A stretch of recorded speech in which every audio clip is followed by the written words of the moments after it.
The appointed hour has officially arrived, and I will call this meeting of the Economic Development Committee in joint session with Plan Commission to order. And first order of business, Mr. Mayor. Presentation by the Neighborhood Planners LLC of the South Riverfront and Towers Area Master Plans. Consultants are here. If you'd like to come forward and make your presentation. Okay, thank you very much. Thank you for coming, and state your name and address for the record, please. Andrew Dane, 516 East Pacific Street, Appleton, Wisconsin. Welcome. Okay, thank you, Mayor. So we are here today. Garrett Perry's with Design Studio, etc.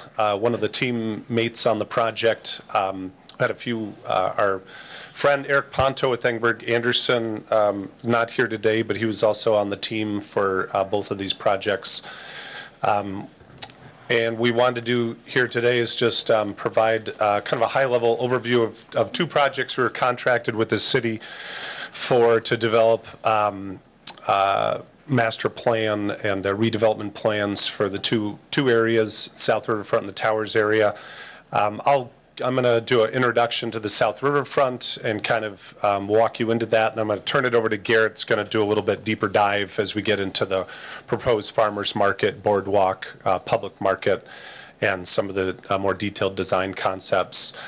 And I'm going to try to move through here fairly quickly. If you feel like we're getting bogged down too much or something, give me some verbal cues and I'll kind of pick it up a little bit.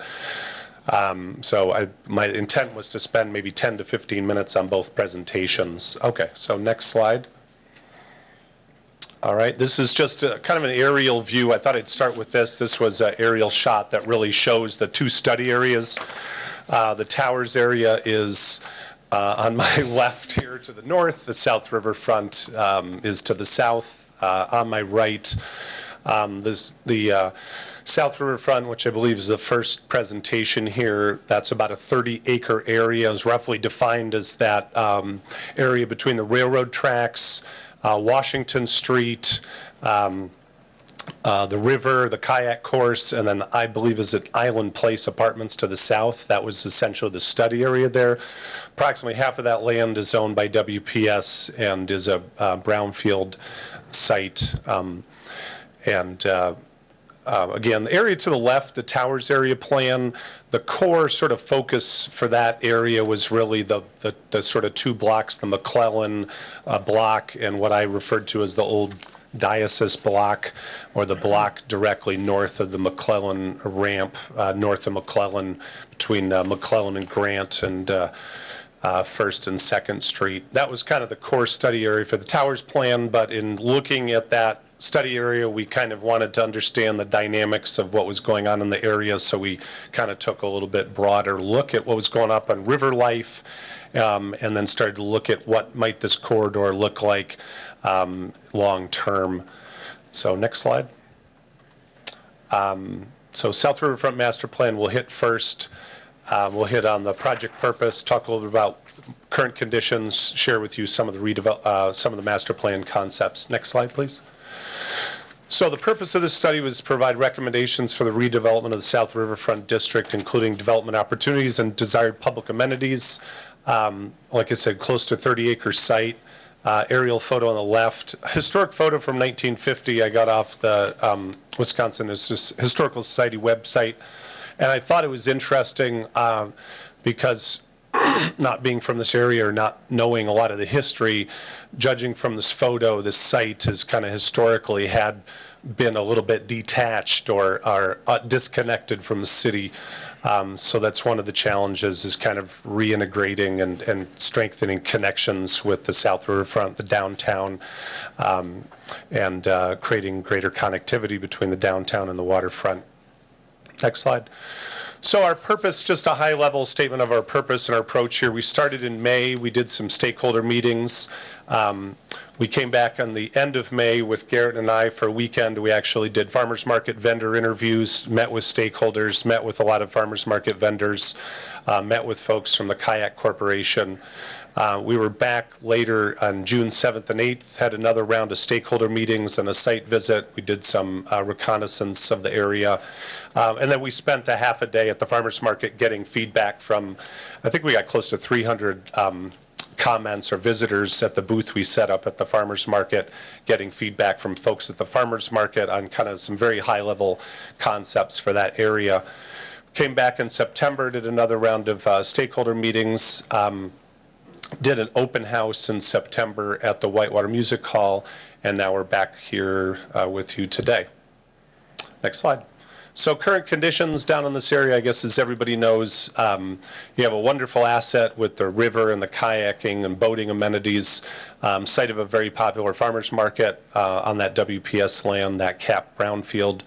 We did do a little environmental review of existing, conditions and looked at the DNR database, kind of looking at and understanding some of the floodway, flood fringe constraints on development there with the river, and then understanding while you do have some hot spots there for this site, this closed and capped brownfield site, it's not unlike a lot of other brownfield redevelopment areas across the state where you can, through engineering and more detailed design, you can do parks in these sites, you can build residential development on these sites. So while there's concern over the contamination there, it's nothing we haven't faced in other places around the state. Next slide. We did a market study really looking at the downtown area and looking at both projects, right? That's one market. For this area, we identified, and these are sort of looking over the next 10 years sort of figures, we identified, we thought it was very reasonable to assume you could get 200 to 300 owner-occupied units at this location. These would be, we were thinking more on the market rate. So because of the amenity, especially as you get towards the water on the east side of, west side of River Drive, we thought this would be a nice opportunity to maximize the market potential with the amenities there, and maybe look at at a market rate or a slightly higher end product. 200 to 300 owner-occupied units we thought looked very feasible looking at the housing market study we did, and then a similar figure for rental units. And then we have some price points there for condo sale price range and monthly rent range, again, that we think might be appropriate for this area. That's not to say you couldn't also mix in some affordable units here and some tax credit housing, and I think that might in particular be appropriate perhaps up towards River Drive or between River Drive and the railroad tracks. Next slide. We developed some draft goals based on the feedback that we received and vetted these with the stakeholders, and some of the things that that were elevated to the top were, establishing a thriving neighborhood down there, supporting a year-round market, really looking at the potential, maybe doing a public market in addition to a farmer's market, really embracing the outdoor recreation theme that came out of the recently completed economic development study for the region, really wanting to leverage the outdoor recreation and play off of the kayaking, the fact that you can see Rib Mountain from the site, the natural beauty. So wanted to take that in consideration, improving mobility and access to the river, and enhancing walking and biking opportunities to make it a more dynamic destination. Next slide. We looked at some housing. So there's sort of 3 different pockets of housing within this master plan. This first pocket it would be adjacent to the newly proposed River Edge Park. So this plan would propose to take about roughly half of that WPS land, the half closer to the river, and turn that into a park that would be part of your park system and would obviously tie in and support the River Edge Parkway. The balance of the site, and we're showing these buildings up along River Drive, but I think in the final master plan, we might also try to embrace the park a little bit more. So I think that could be a selling point for this housing. But here again, we tried to share some character images of some different housing products and types we think might be appropriate for this site. Next slide. And similarly, this is the mixed-use development node, which is between the proposed farmers market, public market, and river edge. So this would be an area that maybe could support a very limited amount of retail or commercial eating and dining, especially in the early phases, but that might be a slightly higher density. Maybe we're looking at, instead of townhomes or row homes, or, we might be looking at some mixed use. But we wanted to also, through some of the images, communicate a desire and intent for a mix of housing types and products within this area. We think it's a big enough site where you could introduce a variety of different housing products into this riverfront. Next slide. And then finally, this is along River Drive itself, where perhaps row homes, as illustrated in the bottom photo there. That's actually a tax credit row home development, city row development on East Johnson and Madison that was quite successful and quite nicely done, I believe, by Stone Ridge Development, and then a mixed-use building on top there. And again, these might be some much longer-term development opportunities for that area between River Drive and the railroad tracks. Currently, industrial owned properties, privately owned properties, a mix of some light industrial and commercial in there. And I would anticipate that those uses may be financially viable for the next 5, 10 plus years. So this would really be more of a phase 3 kind of opportunity for you as you redevelop this area, in our opinion. This was, I'm going to turn it over to Garrett to kind of walk you through some of the public amenities and kind of describe to you what we see as sort of phase 1, which would really involve the acquisition and preparation of the county-owned facilities, the county-owned buildings, and the northern end of the site, and introducing either a hotel or some residential development at the corner there, as well as some public amenities. Good evening. Thank you for having us. This has been an exciting project.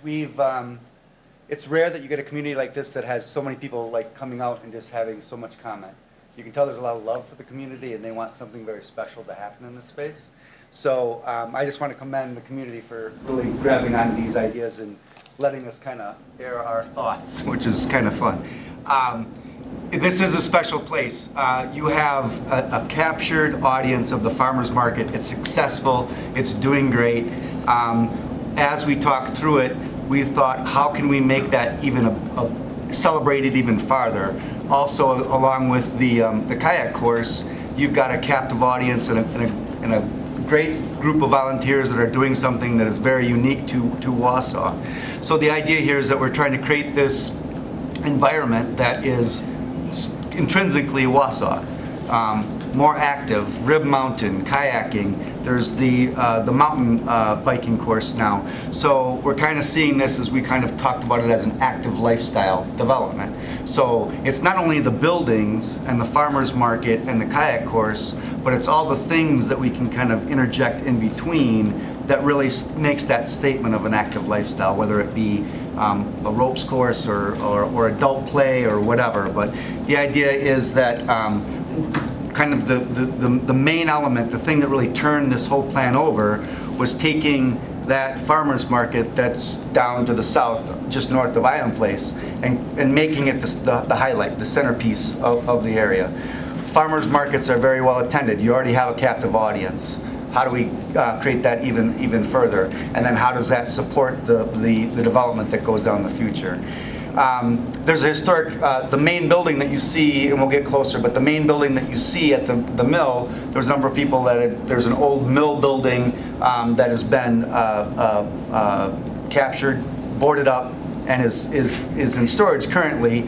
Our architects looked at it, we looked at the pictures. It has great bones. It's like the perfect thing for this spot to really make this statement of, hey, we're moving forward, but we're still looking to our future.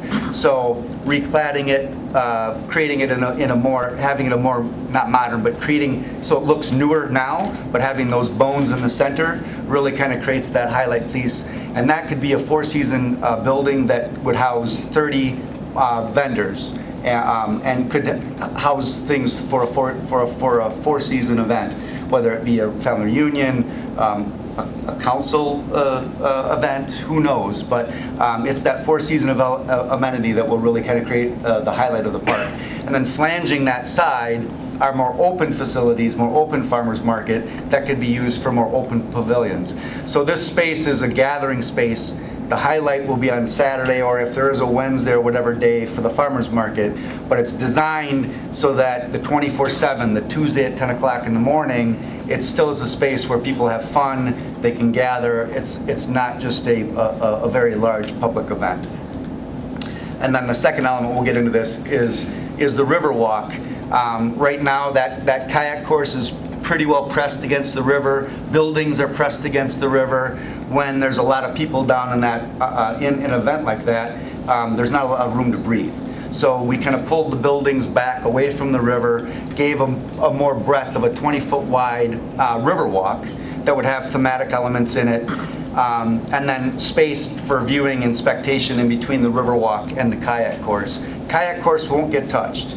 It's perfect. It is what it should be. It's dynamic, and the amount of effort that's been put into it, I don't think we really need to add things. Maybe some more vegetation to create some more shade and whatnot, but this is a complement to the kayak course, so that when people are queuing up down at the park, and we'll talk about the park in a bit, but once we're queuing up the park, they have room to where if there is a farmer's market and an event going on, there's more breadth. So there's more room for people to move back and forth. So somebody with a kayak can get upriver or downriver and not be bumping into all these other people.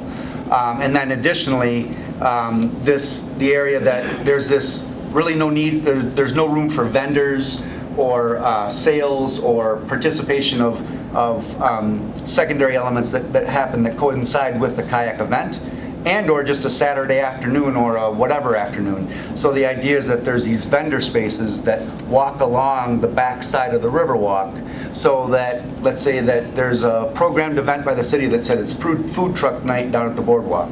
So you go down, there's maybe a band, there's a busker, there's all these different things, and you have a food truck. And that's an event that really gets people down to this area. And again, once that activity, those people are there, development starts to happen. It's a key, and we've done this in a number of different communities. So that's kind of the overall thought. Can we go to the next slide? So here's a more detailed shot of the farmers market, quote unquote farmers market. The northern half of the building is a mixed use, some type of building with complementary parking on both sides. The mill would be the main building. You can flange around it if you're a pedestrian, or you can go right through the middle. To the right, or to my right, you can see that there's this linear element that's crossing both the railroad tracks and River Drive. The idea here is that we're capturing First and Forest up on top with a promenade, some kind of an elevated promenade, and then having a stair or elevator that would bring you from that First or Forest down, so you have this very linear piece that comes across that eventually links off to your left. And this is something that's already been developed by, or has some drawings by, Whitewater. The Whitewater Group is having a pedestrian bridge that crosses that kayak course, touches down on the western WPS land, and then creates an ADA access down to the west side of the viewing spot.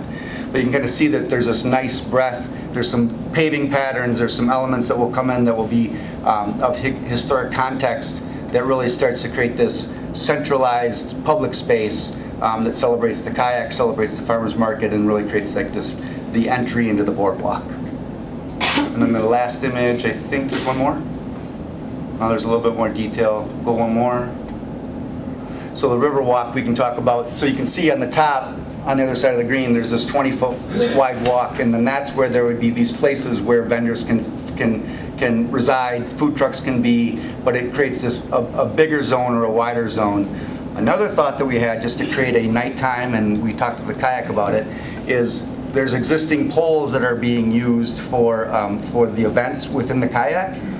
Is there a way that we might be able to string lights and have this really cool kind of canyon effect with these glittery lights and have a nighttime event? That would be a very special, and would even happen during the winter as well when there's snow on the ground and ice on the ground. So again, this is also a four-season thought as well. But the idea of possibly stringing some lights and getting a secondary or tertiary element of attraction down to the riverfront.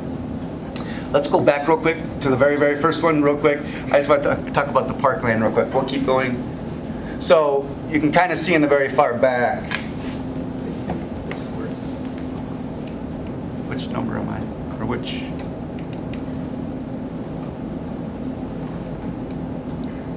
Well, we're going to point.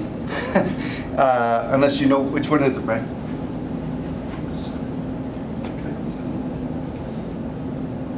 It's not going all the way. It's kind of, okay, maybe we can do it from there. We're good. So the idea is, right now, the farmer's market, if this is Island Place, the farmer's market comes down to about this location here. Or actually, it comes down all the way to the parking lot. The idea that this development and the parking would take up the entire space of the current farmer's market. We're looking, again, this is draft at this point in time, we're looking at even, there we are, taking possibly off this last bay of parking to create even more park space that would give a better accommodation for the kayak people and a bigger park that's closer to the river and complement the development. I think that's, anything I missed?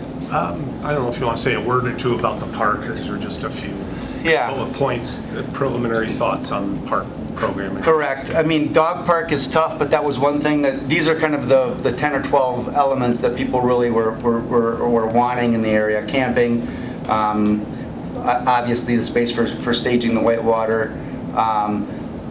Winter interest. They wanted something that you could do something for so that it's for season. When we were here in February or March of last year, there were still people marching up and down and running up and down the Riverwalk. So if we give that amenity, it's even going to even be more used. And if we can find those small spaces, like that Farmers Market Plaza, there could be a way of converting that into, not to take away from the ice skating at the square, but there might be a potential of doing something like that down in this area as well. Obviously, the Four Season event, and possibly some disc golf. All right, thank you.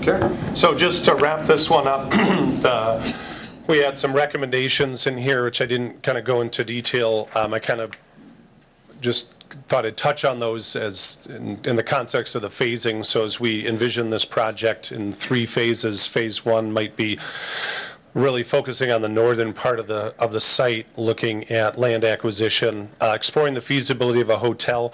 Your previous downtown master plan and other stakeholder discussions suggest there's been an ongoing thought of potentially having a hotel down at this site. The most recent hotel feasibility study that was done by Stantec as part of the River Life development indicated there was not currently sufficient room night generators and occupancy rates to justify a new hotel, but that study is also 4 or 5 years old now. So as you get going here in phase 1, we recommended you may want to revisit the hotel feasibility. And we think that would be a very compelling location for either a hotel or residential development at the north end of that site up towards Washington Street and the Slough Bridge. Phase 1 would also be obviously acquiring land, coming up with more detailed design plans. This is 50,000 foot level sort of conceptual master planning, so some more detailed design plans, preliminary engineering. We've talked about realigning and reconstructing the intersection of River Drive with Washington Street. And so if that's something that would also likely occur in phase 1. Phase 2 would be putting in the potentially getting some of this stuff in the ground, doing a first phase of residential development, the park, the hotel, and then phase 3 would be more residential, perhaps along River Drive. All right. Was that too fast, too slow, about right? Okay. Steady as she goes? Okay. So we'll go through Towers area here in a similar vein. Next slide. And Garrett, if you want to pop up at any point here and embellish a little bit, feel free. Objectives here were identify potential downtown redevelopment opportunities, provide recommendations to accommodate future anticipated parking demand. So Very similar process. These projects kind of ran concurrently, and we held a lot of the meetings at the same time, so I'm not going to go into the project approach in a lot of detail. Next slide. Looking at current conditions over here, in this little portion of your northern portion of your downtown, you've got a really nice, I think, thriving 3rd Street retail corridor. And I think with the improvements going on with Aspirus and with the YMCA, that the growth and the vibrancy along 3rd Street, I think, is really, will continue to be a strong amenity for this area, for this neighborhood. What we're kind of looking at was kind of just a little bit west of that area then as we get towards 2nd and 1st Street. And you have you have a lot of parks and plazas and greenery downtown. This particular area right now is a little bit more auto-oriented. You've got, obviously a couple large structured parking surfaces and a lot of asphalt out there and a couple key blocks. Again, we focused in on the McClellan block and then the block just north of that. Next slide. The market study for here, a little different. We thought this area could support similar number of rental units, but at a more of a mid-market price point. We thought with being a little bit more urban, not right on the water, that this might lend itself to a slightly more affordable price point and likely more of a rental type of product versus owner occupied. Monthly rent ranges we had in the $600 to $1,200 figure, so that could be some combination of tax credits and market rate development. Looking at some of your projections for Department of Workforce Development projections, we thought there could be a potential for 80 to 110,000 square feet of office demand potentially over the next 10 years. And then a limited amount of commercial space, primarily smaller retail and eating and dining, likely as part of mixed-use development. But we certainly don't want to, one thing I just want to underscore is that, you've got a really nice 3rd Street, Main Street district, and we certainly don't want to disperse your kind of street level economic activity too much within this area. So the intent, I think, is really to focus more on getting more residential down here to support a lot of those existing retailers up on 3rd Street. Some of the planned goals of creating additional tax base, new residential mixed-use development, supporting existing and planned office uses, coming up with an effective parking strategy, connecting to the river, designing a high-quality public realm. Next slide.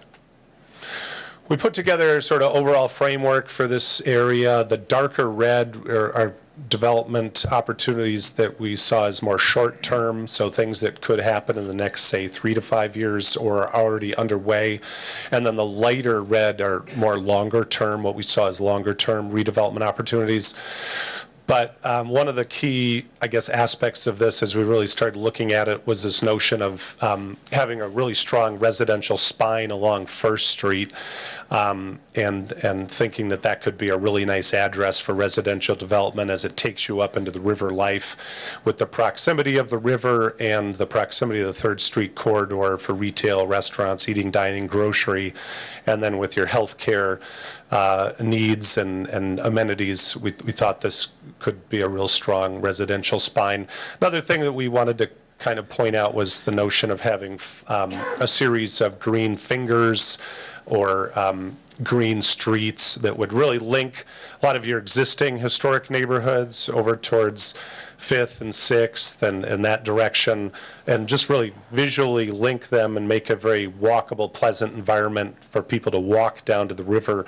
And then that would help connect some of your plazas and parks to the river and engage new and existing neighborhoods.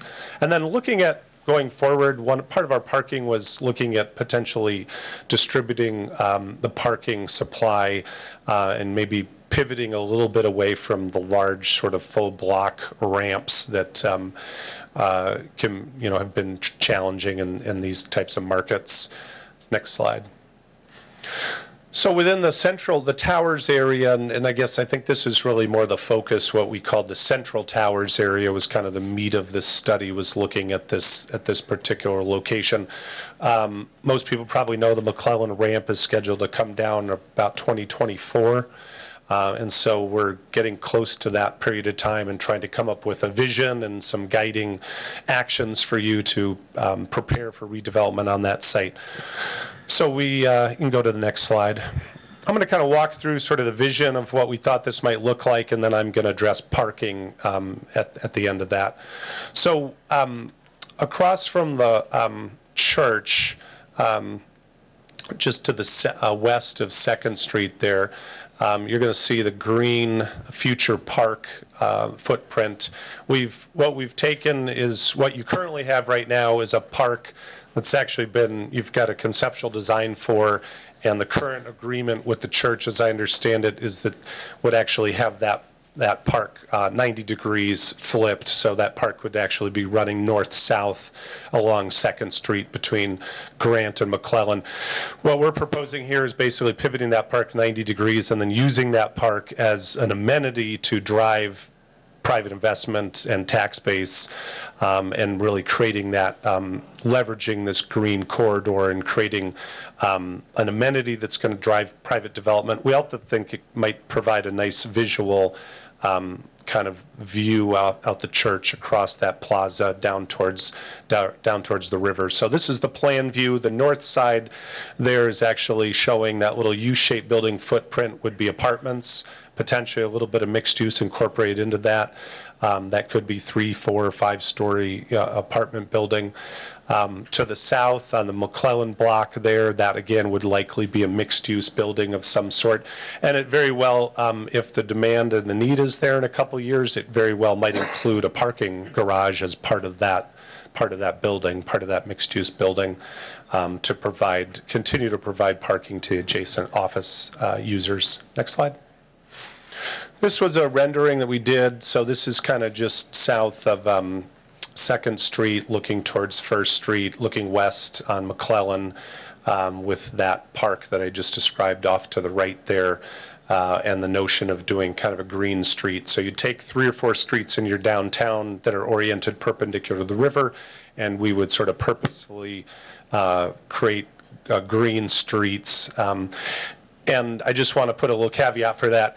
In this climate and in this environment and this kind of urban environment, by green streets, we're really referring to what I really mean to intend by that is shade, trees, greenery, really pleasant walking environment.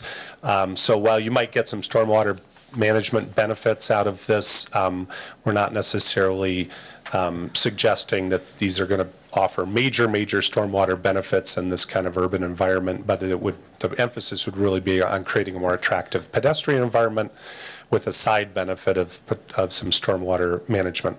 Next slide.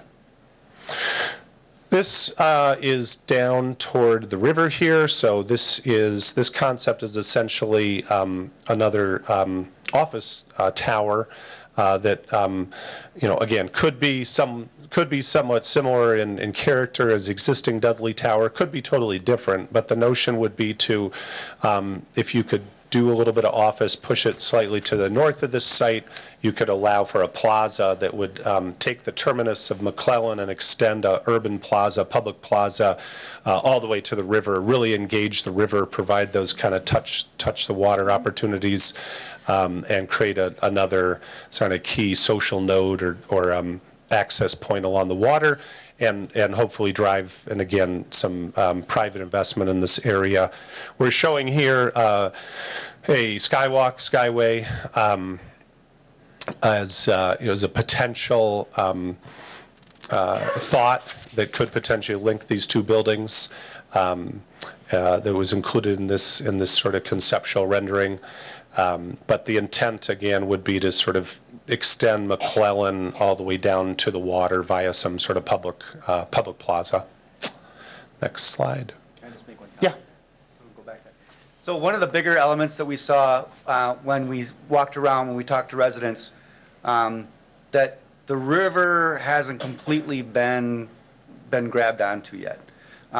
River life is great. It's perfect. It's exactly what you start. But then there's a gap, and then you kind of get down to the Towers area, and there's a little bit of a touch. Then there's a gap, and then you get down to the kayak, and there's a touch. So our thinking is you've got this great downtown that's very active, it's got a captured audience. Once South Riverfront starts going, there's a whole riverfront that starts there. We cross over Scott or cross over Stewart. But the idea is that we're trying to make this connection between river life all the way down to South Riverfront, so that there's this continuous riverfront thought that embraces the river, and then there are these green fingers that come from the downtown and make the connection to the riverfront, as well as taking people from the river up to downtown. In a nutshell, creating economic development by using your river as your basis. Thank you, Garrett. Next slide. So I want to talk a little bit about parking, everyone's favorite topic. We did have a parking consultant on our team as well, and that we worked with through this process to kind of drill down to the parking. So I'm providing a high-level overview of that right now, and there's more details in the report.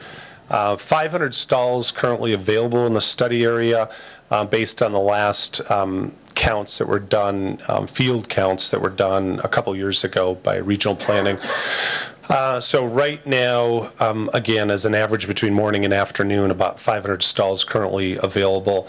The McClellan garage and that adjacent parking lot collectively contain about 418 parking stalls. And so we know, again, 2024, roughly, that comes down. So we want to sort of understand what are the implications when this thing comes down. You may rebuild it, but at some point it's going to come down, and we want to understand kind of what are the baseline conditions there, what are the implications in terms of solving for parking as you go forward, knowing that's a huge investment. So next slide. So this table we ended up putting together to kind of help sort of think through what this looks like, essentially a series of scenarios. For practical purposes, kind of scenario 1, 2, and 3, each of them have sort of 3 subcomponents. The variables are essentially how much office development happens down here, how much retail happens down here, and how much residential happens down here. So we've got some scenarios that we built out. And so all these scenarios on the ultimately generate a number on the far right of the column, new parking spaces needed. So that purple column, new parking spaces needed, are how many additional parking spaces are needed under different development scenarios when the McClellan garage comes down. You can actually go back to that. I just want to kind of quickly talk through that real quick. So here we've got one scenario. Basically, in all of the scenarios, if you've got if you have a proposal that comes forward and we get something in the order of magnitude of 100 residential units down there, all of these scenarios are going to require additional parking spaces be provided in this kind of core downtown area. But if you don't have the commercial and the residential, if you're just looking at scenario 1A, you only need 50 stalls. You could potentially accommodate that outside of, creatively. But if we start looking at a second office tower, some additional office, or if we start looking at larger number of units starting to come online over the next few years, you can see the new parking spaces needed jumps up to 200, 225, 500.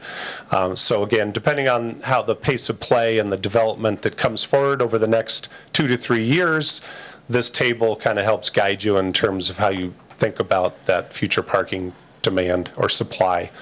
Next slide. Some of the strategies that we talked about in the study regarding parking is incorporating structured parking in a new mixed-use buildings. So we're just seeing a lot of communities we work in, especially outside of Madison, Milwaukee. The story you have with an underutilized, large, very large kind of garage mahal, very similar to the situation we've got in Appleton, almost identical. It's very similar to the situation in Eau Claire. So there's a lot of similarities, and it seems to me that there's not a lot of just market demand, or people in our part of the neck of the woods don't like driving up 5, 6 stories into the tops of large parking garages in northern Wisconsin. And there may be just kind of a cultural element to that. So the idea is, looking, rather than maybe putting back just a standalone garage in this location, could you incorporate some structured parking into a new mixed-use building? And as you start to looking at multiple mixed-use buildings down here, can you start to incorporate, spread that parking supply across multiple locations? The public-private partnerships was one that our architect consultant provided a good example from Wausau on, and that is a model that they've used for this project in Wausau. This is a rendering, but it's a built project. And essentially what they did here is they created a partnership. The developer came in, they wanted to do a mixed-use project. The city wanted more retail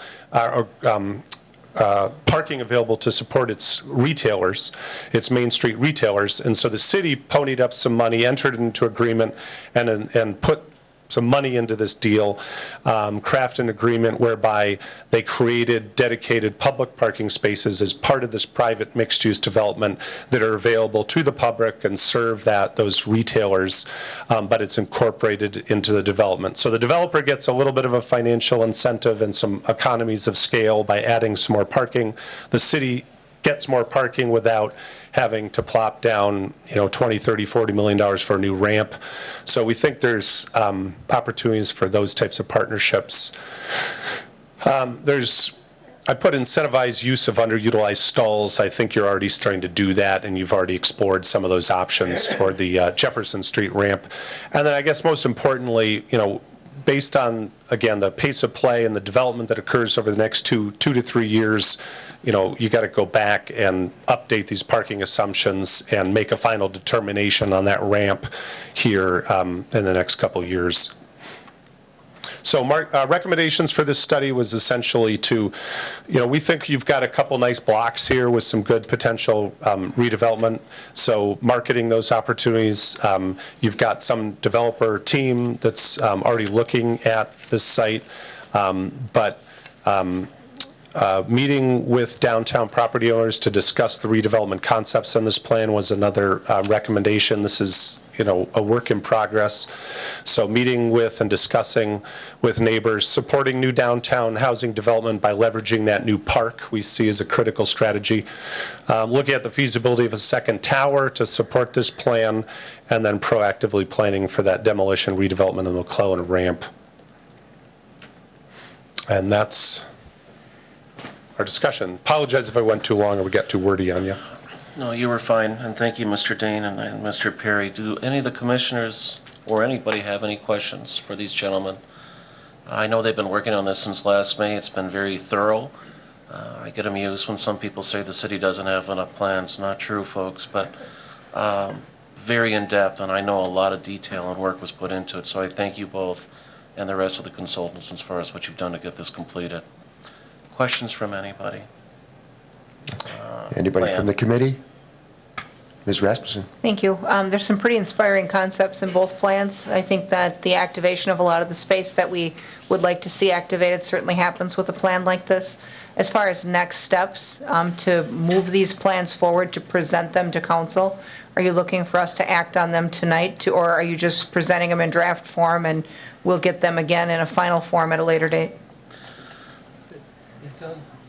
It is agendized. It's agendized for discussion. For action, if you wish, but this is, they have met many times with the stakeholder group and they've shared this draft. If you feel moved, to make a motion tonight, that's fine. Otherwise, we're glad to bring it back to future meetings. And, there's a lot of information that was presented tonight. So if you want to take more time to stew on it, that's. I think we should, at some point, look for a presentation of this same level of depth to the full council. I think they could benefit from hearing the presentation like we did tonight. So, whether that happens, while these are in draft form or after, I'm not committed to the idea that we have to act on them tonight, but if they're not going to become any more complete than they are today, and if our goal is to forward them to the council to consider for adoption, if we're to that point, we certainly could do that tonight. I think it is. Again, this is just the presentation. The plan itself is available, on the websites and everywhere for everyone to read the whole document. But I do think, again, this is 30,000 feet or 50, whatever thousands of feet, kind of vision, and it's to inspire and to set a foundation. It's not necessarily to make definitive, proposal choices right now, but hopefully it does educate and guide future proposals when there are RFPs or when there are opportunities that are before the city, and hopefully it inspires some choices, especially in our dialogue with the county, with WPS, with the future of the park area, with our discussions with the Farmers Market Board. We're excited, to work with them, and then the landowners, in the towers area as well. So I don't think the plan says anything that, isn't a logical process, and I think it is ready for adoption if you're so inclined. But and then we can make a presentation at council as well. Why don't we take a few weeks to let the community digest what we heard tonight? Obviously, the plan is up on the website, right? The drafts? Yes. And so maybe we should look to propose adoption at our next ED meeting, at least from our committee. And that way people have time to network with their neighborhood groups and network with some, River District stakeholders and see what their initial feeling is on the draft before we Sure. just move to adopt it right away. We always want to hear from the public and their feedback. Right, and so giving us a few weeks to Day one. network that way with people, I think might help. Okay. And then if we would maybe look to approve those in January, so the council could hear the presentation, there's certainly no rush. I mean, none of the stuff in the plan is happening like today, so. We're taking our time. Sure. Mr. Gisselman, did you have a question? Yes, thank you. The city is obligated with its development agreement with the Deli Tower to eventually build some kind of a crosswalk from the Deli Tower to some type of parking facility. In that plan, that parking facility isn't there. How were you, because they could, at any one, unless we rearrange that development agreement, at any one given time, they could press for that, for the city, for that kind of development. How are you approaching, or what's the approach to that? I have another question. Yeah, that was probably, one of the, I guess, the 800-pound gorilla for the Towers area project. To some extent, we handled that by showing a skyway in there. We showed a skyway connecting the two towers. That may or may not be of acceptable or of interest or make economic sense, but we included a skyway in here as kind of just a recognition that the city is has made some commitments to help with a skyway.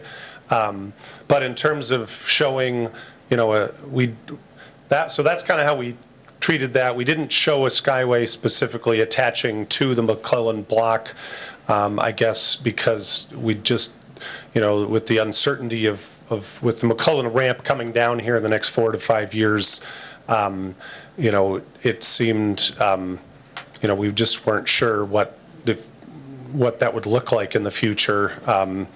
Exactly, if you did, perhaps, for example, if you do incorporate a parking structure, I'll just play out a few scenarios. If you did incorporate a parking structure into the McClellan block, perhaps that parking structure goes on the north side, a little closer to the Compass properties and a little closer to 3rd Street to provide Main Street retail parking.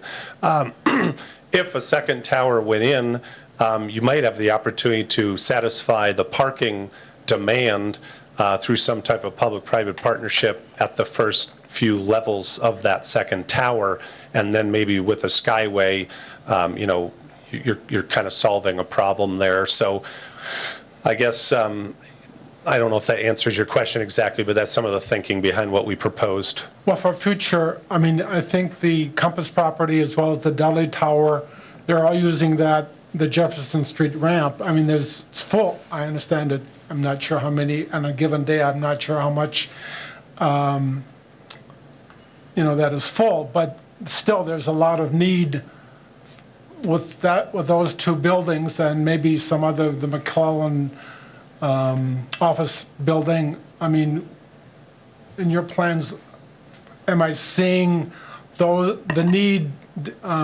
presented for that kind of parking that, several buildings downtown needs that parking? We tried to, if you read through the plan, I mean, we certainly were aware of that, and we heard that from the stakeholders. And so we were trying to kind of, come up with a plan that wasn't all about the parking, right? That wasn't driven by the parking necessarily, something that's, One structure. or one specific. Aggregated through a number of different developments, that it's not one structure that holds 400 spaces, it's 5 development that holds 80 or 100. Or it could be, or quite frankly, it could be, maybe you do end up putting something similar to what you have back at McClellan, again, if the demand is there.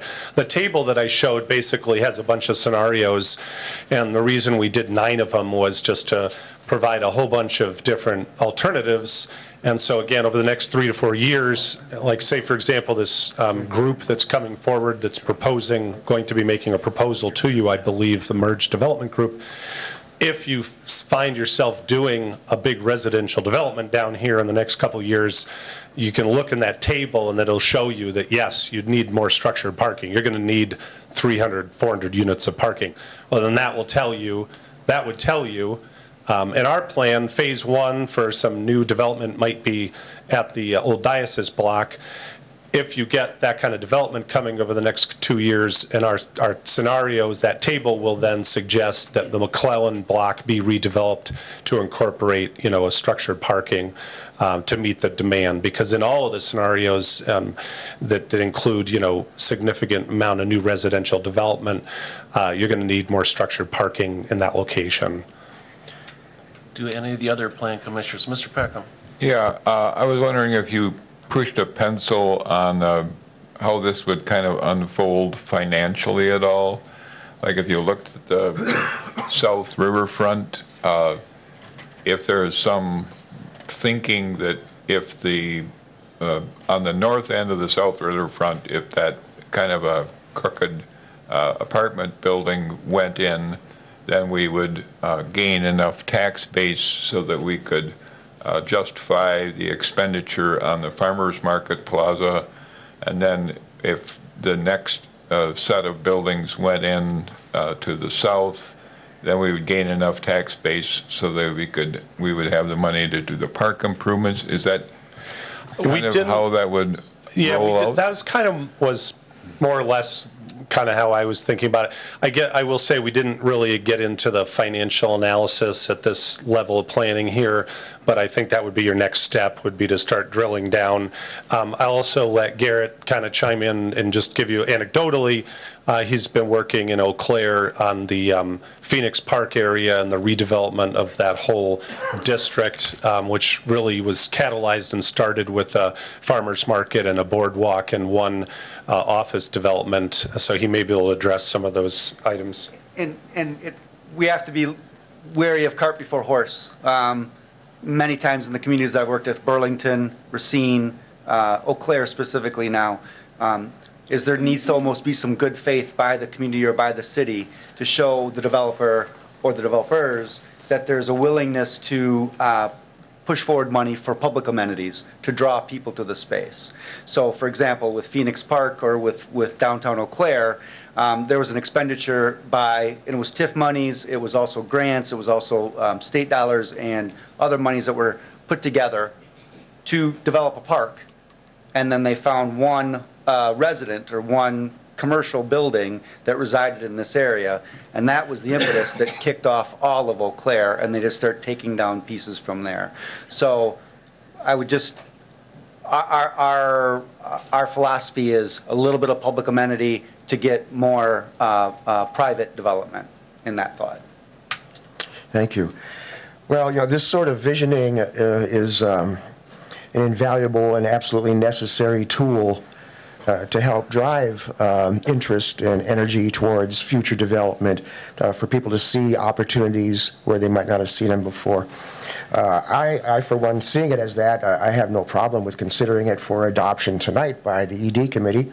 but Alder Rasmussen did have a suggestion, which is not yet in the form of a motion, though, to let it stew for a couple of weeks and then come back to deal with it officially as a committee? And I'll also mention too that this is a draft plan, so we're still thinking in Sure. our brains that there's a little bit more effort that, like you'll see some yellow bubbles Right. that we want to show as more. Understood, yeah. So there's a little bit of effort and a little bit more text editing that we'd like to do. So that extra 2 weeks, we would have a more thorough plan. So is that in the It will- form of a motion? I don't know that we need to. I think if we're going to defer action, we don't really Okay. need one per se. And I was going to recommend, as far as chairperson for the Plan Commission, that, you know what, let the residents, let the media digest it, take a look at it, come back with their ideas and the stakeholders. We're not in a big rush, if you want to call Right. it that. Let it be seen, and then we'll come back in a month or so and then go from there. I'd Okay. like to hold off as far as possible action, at least for Plan Commission. Something else? Yep, thank you. I love the fact that the presentation that we heard tonight, again, exemplifies the value of park space. And I think that many plans that we've looked at in the same context are starting to really communicate, to us and to the public, the value of green space and the value of having things for people to do when they're not working. And I think we've embraced that. All of our new park developments embrace that philosophy.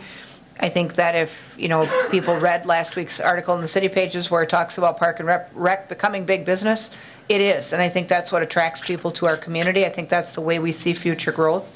So I love that that's a key component of this plan.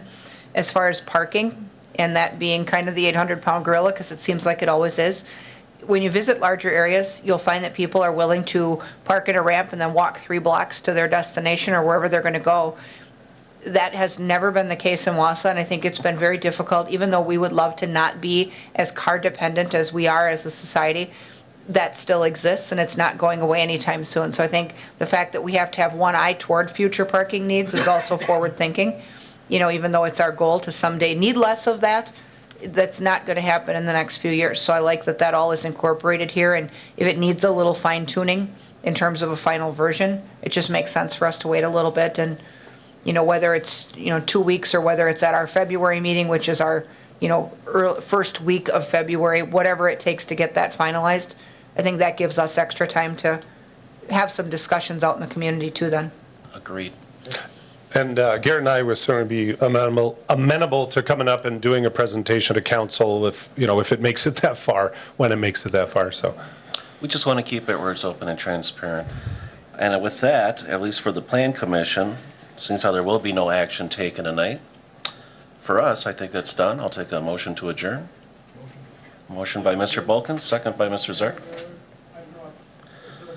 I'm not going to have public hearing tonight because this way they can take a look at what they want to. But no, usually I go out of my way as far as public hearing. But tonight, let's digest it, take a look around, then they can come back and we'll have hearings. We always do. Okay, I have a motion and a second. All those commissioners in favor for Plan Commission, say aye. Plan Commission is adjourned. Thank you, everybody. For those who wish to stay, it's time for economic development. The fun part of the program is here. So yes, I will now continue the ED-only portion of our meeting.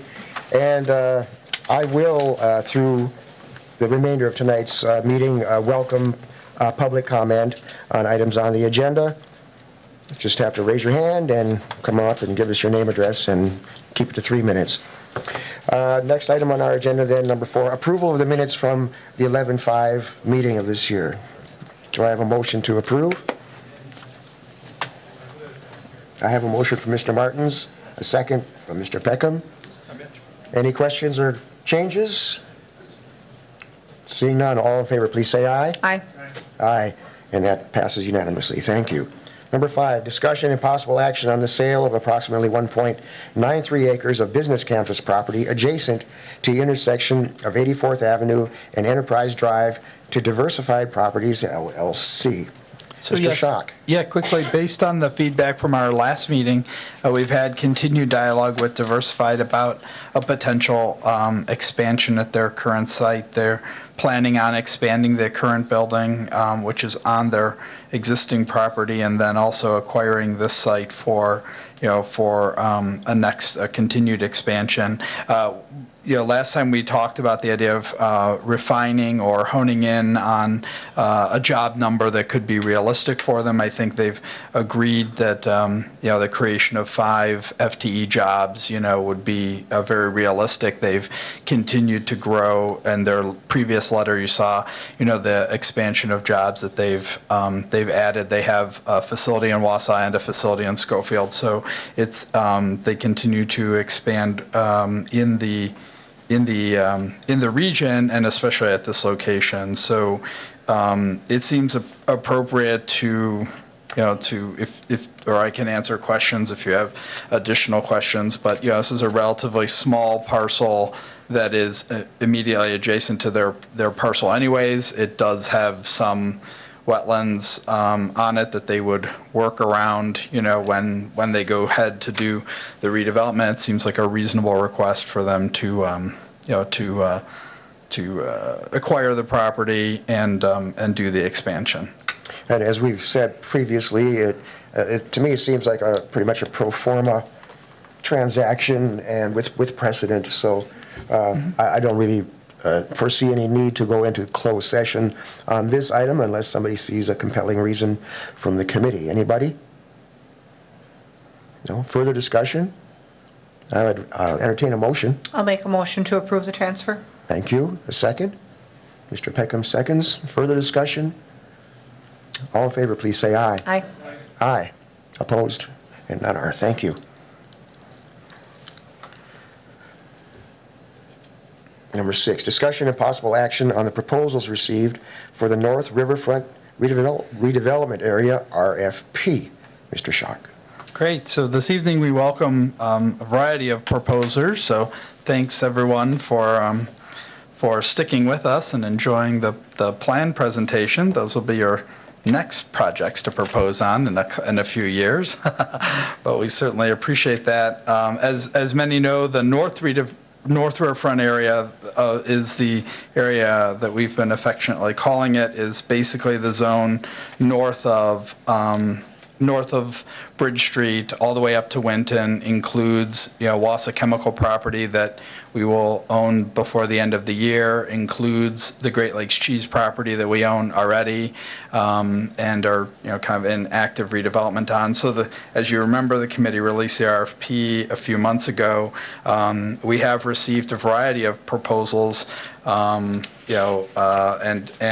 and actually additional interest independent of the proposals. There's a staff report in your packet just summarizing some of those interested parties. If it pleases the committee, I'd like to welcome some of them to kind of come up, discuss their proposal, and kind of set the stage for what they're planning to do. Also keep in mind, our staff recommendation is that we would work on a unified plan with the parties that have expressed interest to try to develop a final proposal that shows a layout. In this example, we don't necessarily have a single proposal that is going to serve as a master plan, but rather a series of interested parties that all seem to fit the intention of the North Riverfront vision. And so we'd like to work with them over the next couple weeks to months to lay out a kind of final plan that we could then bring back to the committee and to council that shows, exactly how all the uses could potentially be incorporated together in the parcel. Because there's a lot of area there, and I think the uses are very complementary. So if everyone's game, I'd invite the Straight Shot Investment Group to the front, if you'd like, to come on up, kind of present on their piece. So great. Feel free to introduce yourself and your address and everything. I'm Noel Felix with Straight Shot Investment Group, and my address is 206146 Spencer, Wisconsin. And Straight Shot Investment Group, as I said, I'm the owner, established in 2015. So I'd tell you a little bit about our company, since probably many of you are not familiar with us. So our mission statement that we provide real estate investing advice and management for real estate projects and holdings using the best technology available to excel teams, communication and information all over the United States. That way we can ensure investors that they are investing in the best markets that their needs. So we do invest all over, not just locally. And just thought I'd bring you some of the stuff we've done. Most of the stuff we've done is reconditioning existing properties. So this is just something we've done. If you want to go to the next one.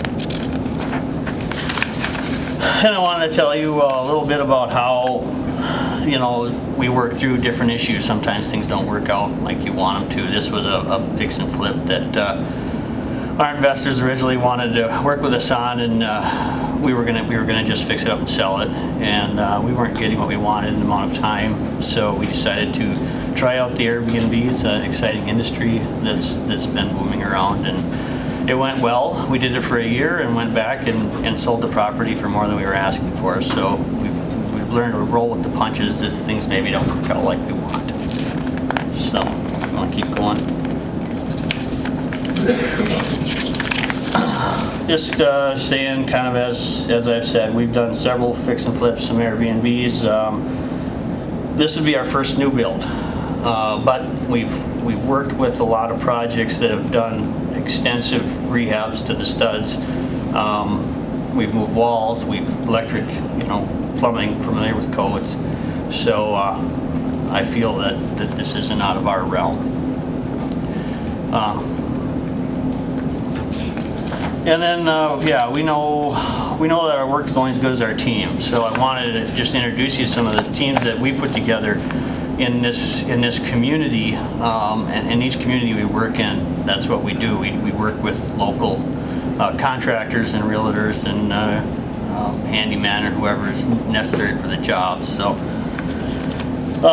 we've ended up working with Share Construction on this property with Len here, and then he's brought in Matt, who's not here, to help us crunch some of the numbers.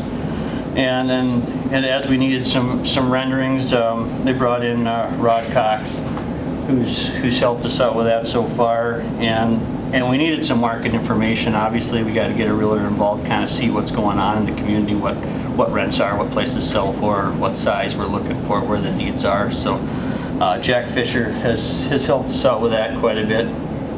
And I can't not forget Kevin Porter, who you probably see at all these events. We don't work with him. He works for the Inner City State Bank. And we don't work with him as the bank as of now. Of course, he'd be excited to work with us. But he's just been a great network. He's actually the one that brought this information to me and said, Noel, you need to look at this stuff. So I just want to make sure that he's in there as my team.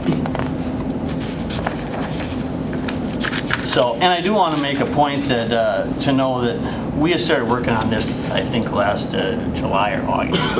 And we had started with a different contractor, and as it got closer, they realized they weren't going to meet our window. So Share has been working with us just in the last 3 or 4 weeks. So they've really, put a lot together at the last minute. So I really appreciate that.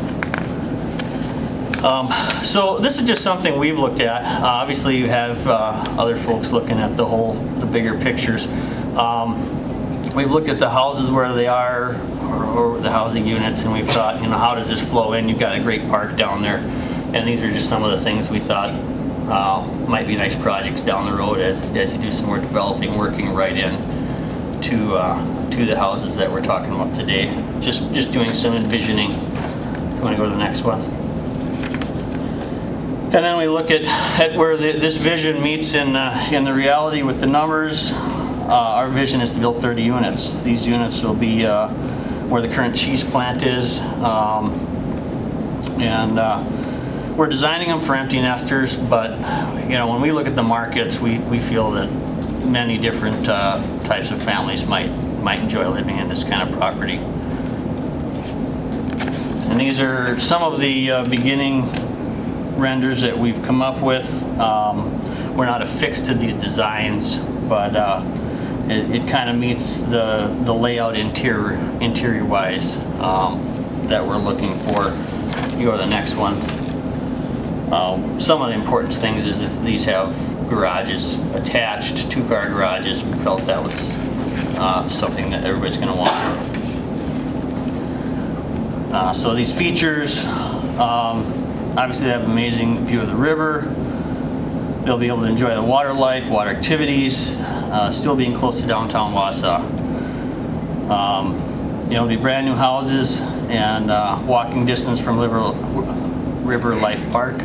And so two blocks away from the Wisconsin Woodchucks baseball home field and minutes from famous 400 block and Grand Theater and shopping. So it's really a nice, we're excited about the location. We really think it's a great spot. So everything you love about the city and the beauty and the water and nature in your backyard. Features, design features. So each unit's going to be around 1,500 to 1,600 square feet. When we did our market research, originally when I looked at this project, I thought we wanted some bigger houses, maybe 2,000 square feet. Our market research showed that this was actually the size of house that people are paying more for right now. So we want to add things. If this is going to be for the empty nesters, we were looking at things like a zero entry level and 36-inch doors, two-car attached garages, open concept in the main living for the kitchen, the dining room, and the living rooms together. Also, the main floor will have master bedroom, bathroom, laundry, and a half bath for guests. And then we'll have either some kind of a loft or a second level that will hold like a 2-bedroom and a bathroom for guests, or if you're an empty nester, your kids are coming back for the holidays and something like that. But otherwise, they could pretty much live downstairs if it's some empty nesters. So.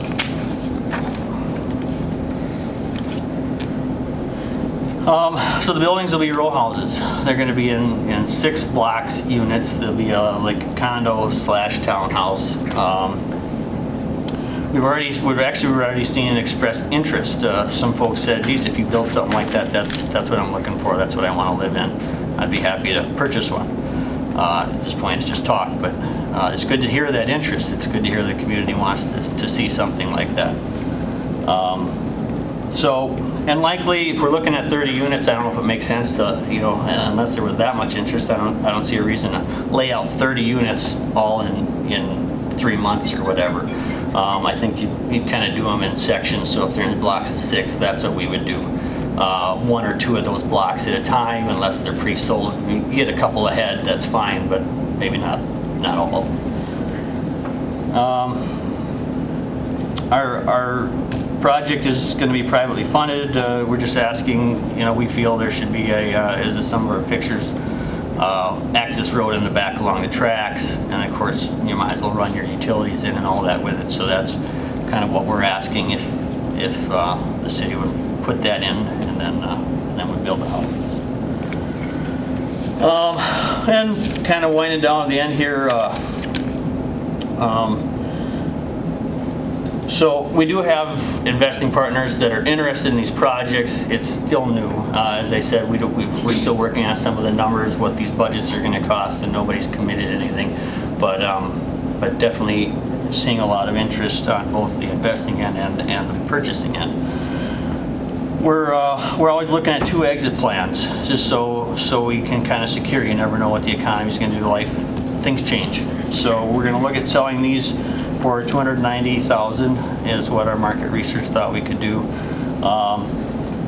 Worst case scenario, we feel for what we'd have into them, they could be rented, or maybe some sort of an Airbnb short term, as long as we don't have too many of them. So there is some other strategies that could be in play if need be, but our first agenda would be to build them and sell them to the community residents. So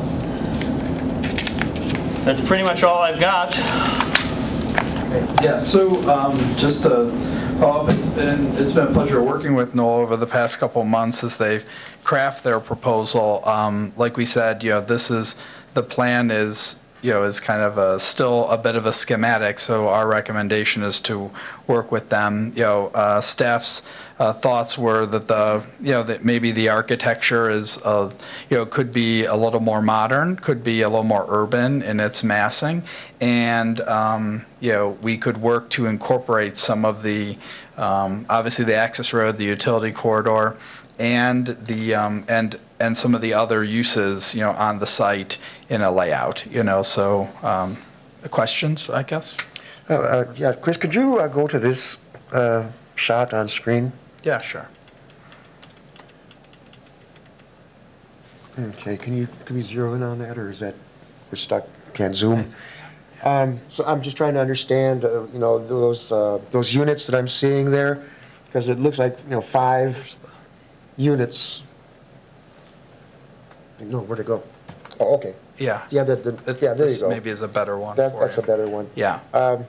5 groupings or 5 buildings, and each of those is a combination of condos or, Six family residents per one of those groupings. Yep, okay. there's 6 condos in each of those blocks, basically. It's So are they- semi-detached. Kind of looks Are like they 3 in the 3. front and 3 in the back, or how is that laid out if there's? Yeah, that's, kind of looks like 3 per, to me. Is there a reason it looks like two? Yeah, they're pretty much lined up, 6 in a row. And staggered a little bit to break up the mass. Each one of those individual blocks is 2, is that what you're saying? So they're all sharing like a center wall? That one image where there was a double garages, the split would be between those 2 double garages. Yeah. So each one, when you look at this, each one of those squares is 2 units, divided down the center. 6 units per each structure. Okay. Very good. Thank you. I Yes? have a question. One thing that, and I know you said that you were not committed yet to these designs, but one thing that we always have wanted to see along the riverfront is a diverse and upgraded mix of exterior finishes.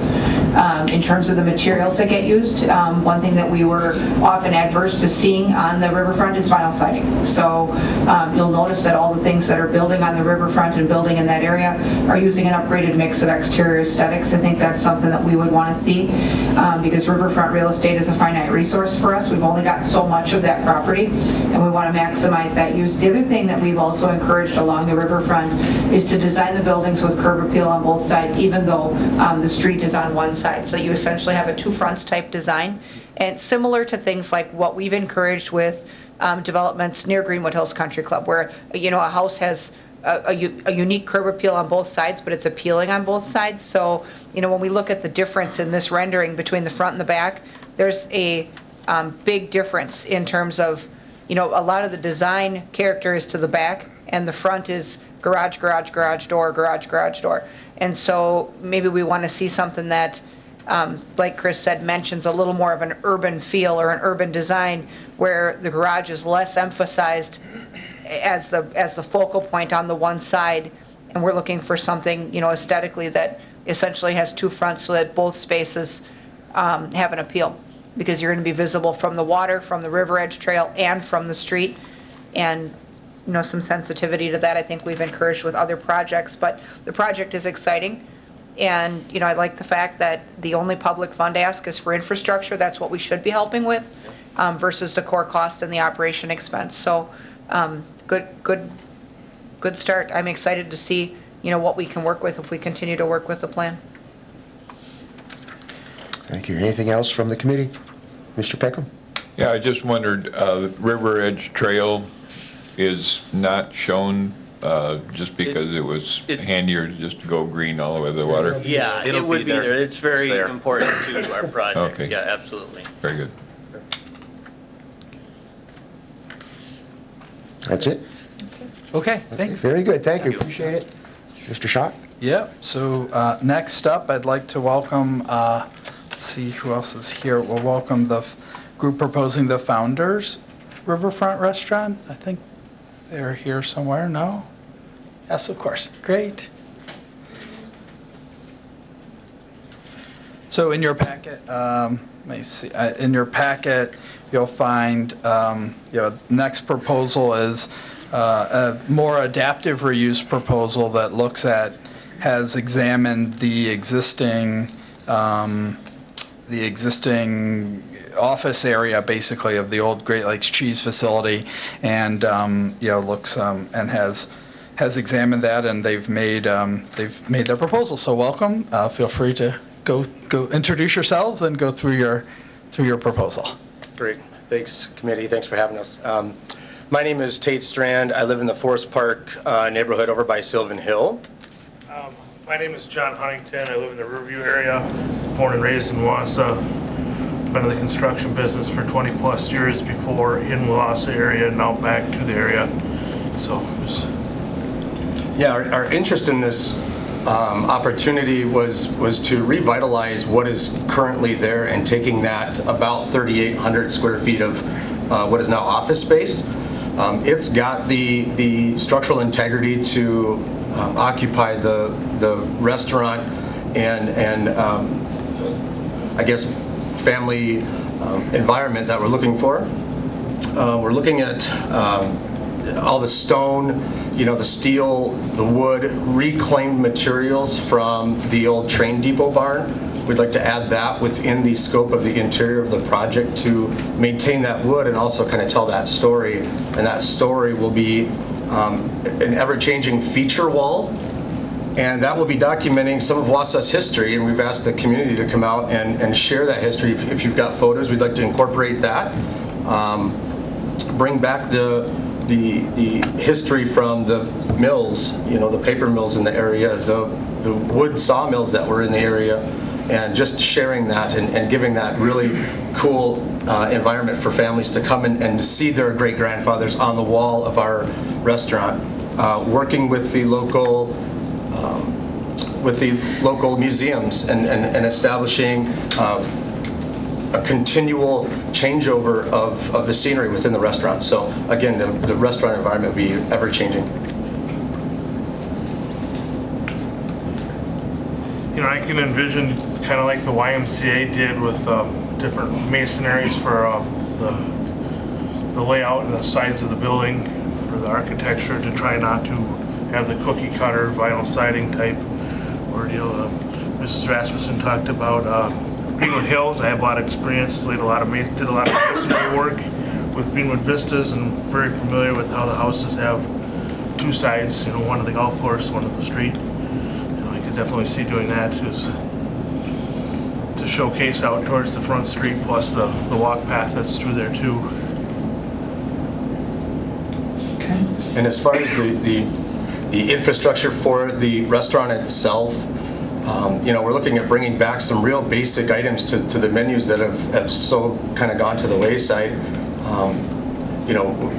Again, we really want to be a part of this ever-changing environment, and having the folks from the river, drive up in their kayaks or pontoons and getting out and enjoying our establishment, utilizing the riverfront trail. All the passerbys, we want them to stop in, grab a glass of wine, sit on our outdoor patio that's going to be just as inviting as the interior. That sort of environment. That's really what our scope of our project is. Okay, thank you. Committee? Alder Rasmussen? Thank you. I love the concept on this. I think that this is kind of the mix that we want to see in the riverfront. I like the idea of reclaimed materials on the interior and something that's ever changing to create fresh interest. I would say the same thing too that I said to the others, is that we're looking for that diverse mix of materials. We're looking for that higher end facade on the outside that really is a draw, but then, like you said, has the two fronts. I like the idea that if the Great Lakes Cheese office building has good bones, that it could be repurposed without, a full raise and rebuild. I think anytime you could repurpose something old and give it new life, that's a positive. So outdoor dining is going to be key along that corridor. It always has been. We've certainly encouraged that. And the outdoor aesthetics from the waterfront side and from the street side, I think just to capture people's interest is going to be critical there. But I also would like to see, what we can work out with this plan, if we want to consider them as a group and integrate them, in various stages or together. I think that our staff should certainly continue to work with the group. So. Thank you. Mr. Peckham? Yeah, as we go down the road here, I like the idea of considering these as a group too, not, one goes the elbow or anything, but in the future, I'd like to see a rendition of, or a rendering of the building that shows a little better where it would sit on the property, where the parking would be, et cetera, et cetera. Get more sophisticated in that part of your presentation. Now, the city currently owns that structure, correctly? Right? Yes. So is it to gain access to that, to do some? Yeah, we can arrange access, Okay. yep. There's in the last paragraph, page 3, location and funding request. We'd like to propose the following funding backed by the city of Wausau. Could you kind of explain what your vision is for our involvement in this project? Well, we haven't been to the arena of talking to financial institutions, but we also would like to see what sort of opportunities are out there for the city to maybe back funding, not provide, but back us in funding. Again, we have not been down this road before, but we are going to utilize some potential grants that are out there, grants for tourism. A woman-owned business is also a potential that we're looking at as well. So. Okay. Well, our staff is very, very helpful, useful for those kinds of discussions ongoing to explore every avenue available. So I'm sure that will continue. Yeah, and obviously the renovation of an existing building has opportunities for commercial rehab loans and things like that we would normally entertain. But that would be a separate request based on the final proposal, Alder Rasmussen? Yep, one other thing along that line that we had talked about with, other project owners in the past was outdoor aesthetics and landscaping to a higher standard. And sometimes we have been able to work on either commercial rehab or whether it's reverse TID or something that has a results measurement in exchange for a, higher end visual. I think that, certainly is something that you guys could explore and bring us back a more fine-tuned vision of what it looks like, because then we can figure out if we're participating in some level, whether it's infrastructure or even a step beyond that, what that looks like and what the real numbers are. But yeah, I would be open to hearing about that if there's a more articulated plan. Very good. Also, I'm curious as to how this all might organically flow together with the other proposed uses in this area. We really do look at this as a potential, like a community being created there. And as such, it needs to have, people living there, people recreating there, people walking through there and stuff. And how does it all flow together? How are resources shared, integrated so that they're not at odds with each other? And it just makes everything that much easier. So hopefully as you're all going forward, there'll be those discussions with the other proposers, as to how you might synergize. Yeah, absolutely. Yep, great, thank you. Thank you. Any other?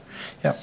We also included in the packet, just as a notation, the presentation that Karma Brewing had made before, earlier in the meeting to accommodate their schedule. So, given the nature of the projects, we think that this is certainly a positive. It does kind of fit well with the vision for the area, but I think there's a lot of planning that we'd like to dig into, especially on the infrastructure side, and then on the layouts. Obviously each group has done differing levels of research already, and they of course kind of look for us to to kind of signal interest, to take it to the next step and to refine their proposal more, and then, incorporate it into a plan for the area. So we're excited to do that if that's the, if the committee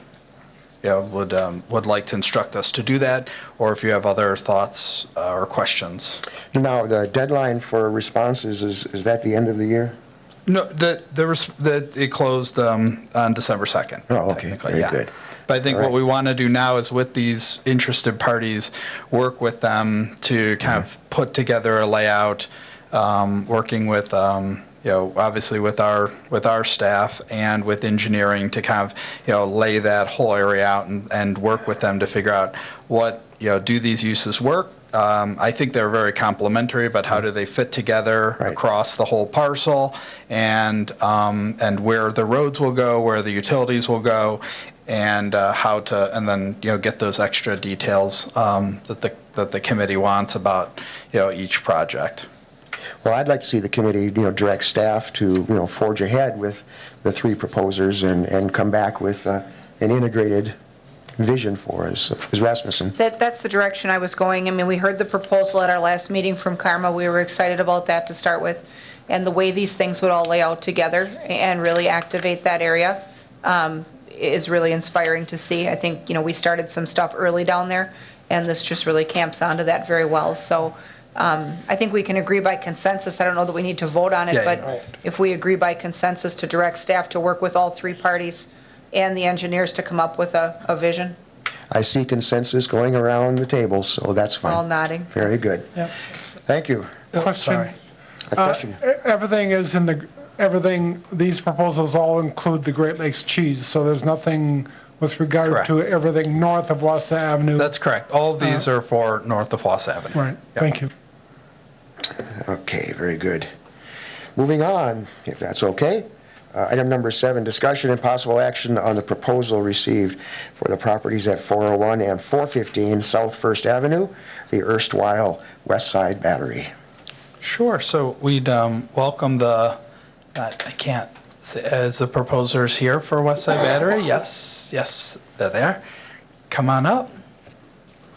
So as you know, we've reissued the RFP for the West Side Battery property, and that also closed on the same day as the South Riverfront area. We've received one proposal for for that area for restaurant use. So we welcome you to present your vision. Thank you. My name is Jamie Craning, and I live on the north side of Wausau here, and this is my brother, Lee Martino. Together, we have been operating the 6th Street filling station here in Wausau on the northeast side of town.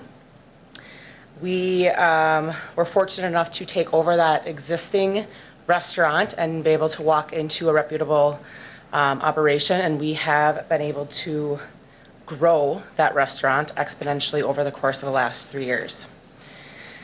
We have been entertaining the idea of either a second location or a new location for about the last year and a half or so.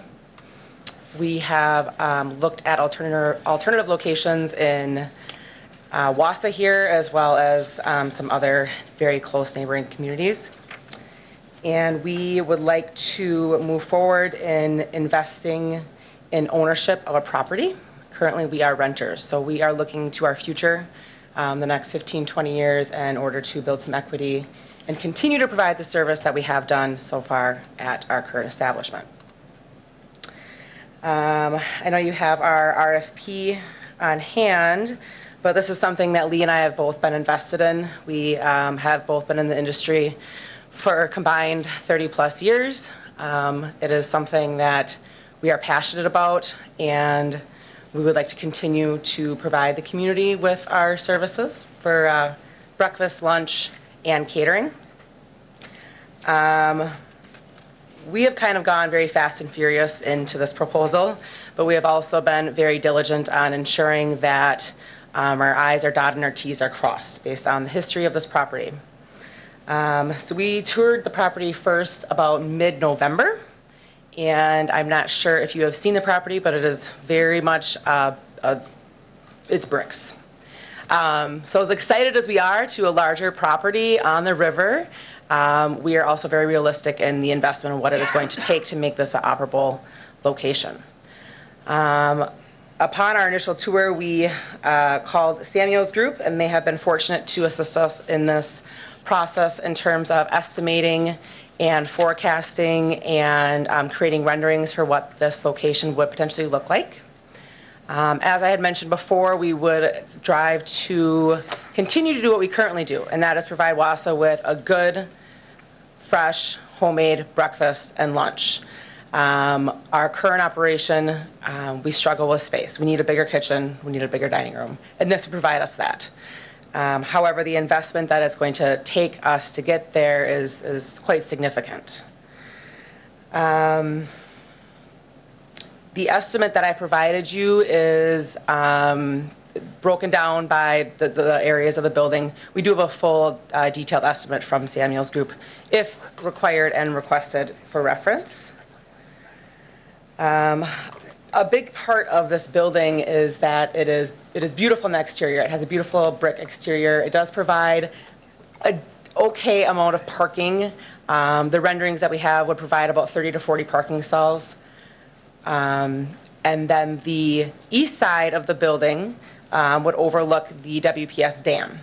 So hence the proposed name for this location would be the Dam Place, which we think is kind of fun. We would like to incorporate all concepts of dam history in Wisconsin and in the area, as well as the rich history in Wisconsin of logging. Our family builds log homes in Wisconsin and has done so for about 40 years.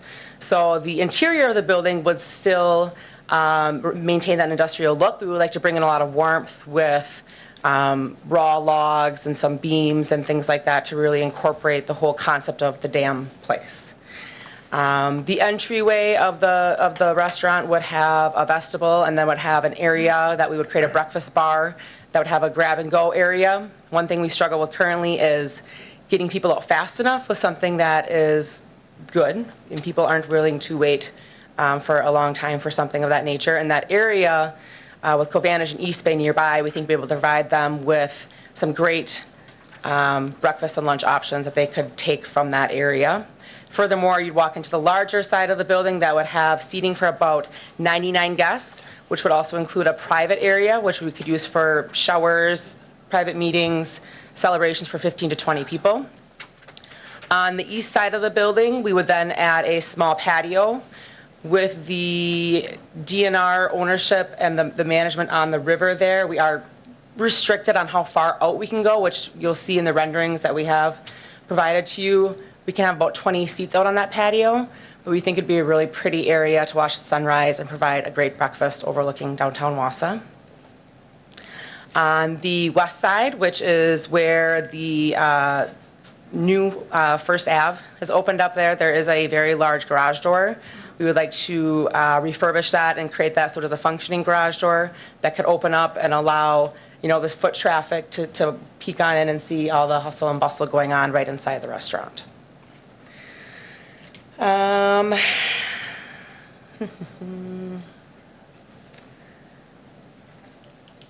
We outlined as well in the project, in the proposal, once, acceptance of the proposal, Samuel's Group estimates it to be about a 4-month project in terms of construction.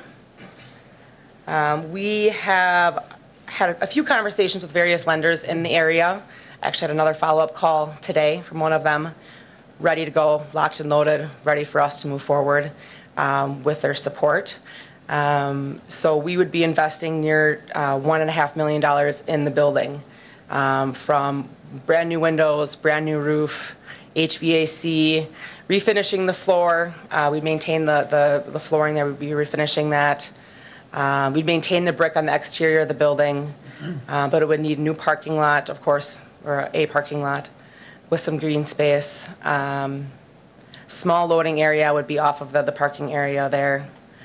And so we've expressed interest, and we're also looking to get some support from McDevco, as well as some different grant opportunities with Wisconsin with women-owned small businesses. these numbers and what we're willing to sustain in terms of a potentially 15 or 20-year mortgage are based off our current numbers. So our current restaurant has grown at a rate of 120% every year. And we are quite literally deadlocked on a lot of times with our space. We can only do so much so fast and so much time. I know. Yes, you do. So it's exciting. It's Yeah. something to be proud of, and we're very proud of it. But we see potential, and we see that potential lost revenue when we're not able to serve as many people as we would like to. Exactly. Well, I've certainly I've seen the great job you've done at the filling station in the past years. Very enjoyable place to go, and you seem to have a very loyal following, which, yeah, translates to some waiting time sometimes. Yes, it does. This location, I mean, we've recognized it for years as as what we call like sort of a gateway location to downtown. And it's just crying out for something that can be enjoyed by people coming into town. So this, to me, is an ideal use of this property and a great addition to downtown's, recreation variety. So I'm really happy to see it. I wish you the best. Committee? Thank you. Just a couple questions. You had mentioned a breakfast and lunch experience. Is there an aspiration at some point, once you get rolling, to be open for dinner and have a longer day? Yes. Okay. Currently, we do breakfast, Sunday brunch buffet, where we've really become known for this brunch buffet, and we serve close to 200 people in a 44-seat restaurant on a Sunday currently.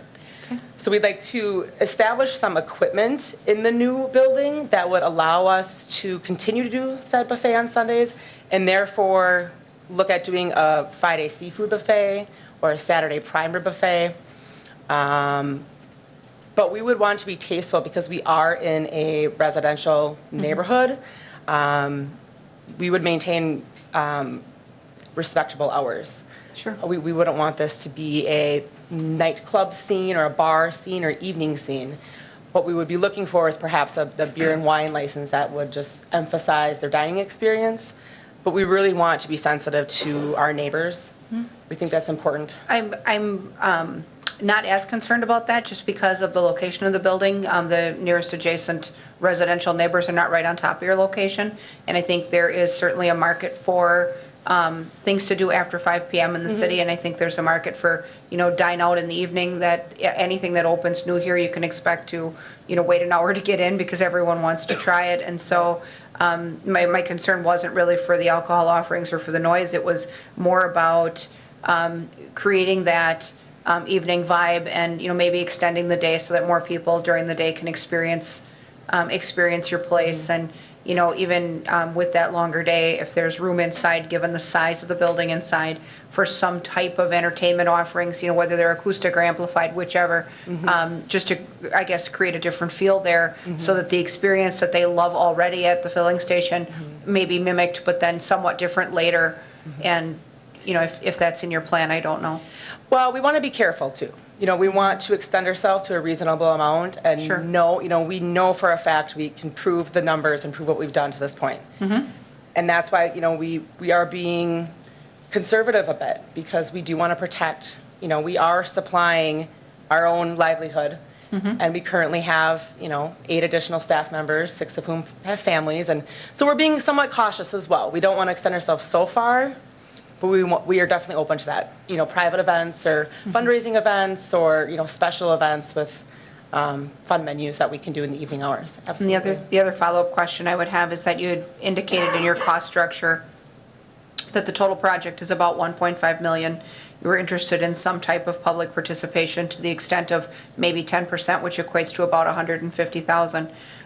Was that a gap financing type tool, or was that something more like a reverse TID where we're going to be, tying that to a perhaps larger operation focused on, growth and maybe a higher estimated value of the building in the end? Correct. It'd be more of the reverse because, like I said, I've had a couple of conversations with various lenders and they're excited for us and at this point verbally, ready to work with us.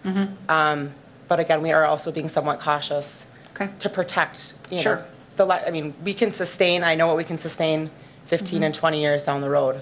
Sure. And I want to Well, be and we are realistic. too, so I think that's something that, you know, we can talk about going forward as well as far as the plan comes together. This item is agendized for possible action and also, I believe, for possible closed session. So any thoughts from the committee on that? Yeah, I think I would be interested in a closed session, when we're through, but I'm interested in, it looks like the footprint of the building would stay the same. Correct. What would it, but it also looks like you've cleaned up the exterior and talk about what you would do to the exterior. And I'm wondering also if the dining area is right adjacent to the patio, so when your diners are going to be looking out those big windows? And then there would be additional windows would be the south side of the, where we have some of that meeting area. And this sketch was very initial in order for us to get some real numbers put together for what it's gonna cost to install such windows and to, get our ducks in a row, per se. All new windows, new roof. The brick would stay the same, because we think that looks great the way it is. The functioning door, like I had said, on the west side, we'd be replacing that door entirely so that it is functional for us to use. At this time, we would be removing the door on the east side, trying to work in an appropriate spot for us to place the restrooms. Has been a bit of a challenge. In the parking area, we would have some green space in the center. We have also been working on a sign that would go out in that corner that would be incorporate a lot of the dam place. So we want to incorporate water and wood and have it be a really nice, natural, attention-grabbing greeting for that area, for that corner. Not sure that we'd be doing a whole lot more to the exterior, besides landscaping, of course. We also want to make sure we maintain that green space. We are currently a pet-friendly patio, and we would like to maintain that. We think it's important to have our pet-friendly and that walking area available for people to walk on up and sit down. Yeah, bike racks. Bike racks, yep. Anything else? Mr. Gisselman? Your clientele, I trust, is pretty much on the northeast side, maybe north-middle side. How do you envision your customer base, pretty much, traveling to the west side, maneuvering over there? You're evidently confident of that move on the part of your clients into that neighborhood? Sure. We've had some really wonderful conversations with our guests over the course of the last week with everything going public, and it has been wonderful to have the positive feedback. And yes, the ones that we've talked to would absolutely follow us. We currently struggle with parking. We're on a one-way currently. Right. We also share our parking lot with the funeral home and the church across the street, essentially, and the school across the other street. So we currently struggle, if you will, with parking to a certain degree. So it hasn't really affected our business. Thank you. Yeah. Very good. Anything else? No? Well, thank you very much. Appreciate it. Thank you. Okay. We're going to go back to our agenda. I'm going to jump to item 9 right now, and then we'll revisit number 8 afterwards. Number 9, discussion and possible action on the proposal received for Phase 2 of the River Life Village project. Great, so Mr. Schunk. thanks for the patience, guys. Joining us, of course, is the developers of the River Life project. As many of you know, the project continues. Phase 1 work has continued here into the winter, or into the cold. It's not even winter yet, hard to believe. But as you know as well, we in the discussion had a window of time to present a Phase 2 proposal for the area south of Fulton Street, and we certainly welcome the group tonight and Mitch to present that. So So we're working under the current developers agreement, which we know, but I'm sure everybody wants to know about the apartment building, and we're hopefully pouring the deck this weekend. So we're we got a lot of steel down there. It's going to be in the 30s. It's supposed to be in the 30s, thank God, so we got it all. Everything's pretty much moving along with that, and then our plan is after January 1st that we're going to be putting up sticks. So you're going to actually see a structure going up starting with the first of the year. So we're pretty excited about that. Our new condo proposal is on the south lot, and we're proposing approximately 24 condos in a small entertainment public venue for up to 100 to 200 people.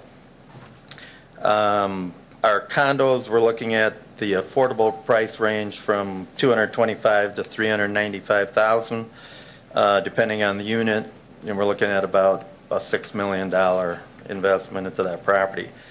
We're going to offer underground parking, upper deck viewing, and common kitchen area on the top. And if we can get approval, we'd like to start pre-selling them as soon as possible and possibly start construction as soon as we were finished with the original River Life, which we're shooting right now for June 1st, if the weather in the city and the roads and everything can be completed in that time frame. Mitch, so underground parking, not just below parking? Under, or below the building. Okay, below Sorry, building, okay, yeah. not underground. Under. Okay. Yeah, I guess it'll partially be underground. Partially underground, yeah. If it's not flooded, right? Not too low. Not too low. And then me being a local musician and entertainer in the area, it was fun listening to the guy talk about Phoenix Park in Eau Claire, because I've been there quite often. I've seen that area develop, and always had a vision of that down here at River Life. So we thought an extension of both these buildings, it would be great to put a small 100 to 200 seat individual type theater in that area right along the river for, you could have church services, you could have solo guitar players, whatever, but some form of entertainment to help keep bringing people down to the River Life area. And we're working with Jay Knetter here, came up from Milwaukee, he's our architect.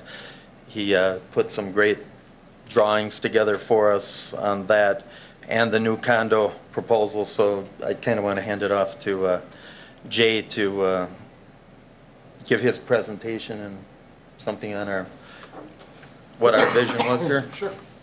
Jay's from Wausau West, by the way, but lives in Milwaukee. A bit of a homecoming at this point, yes.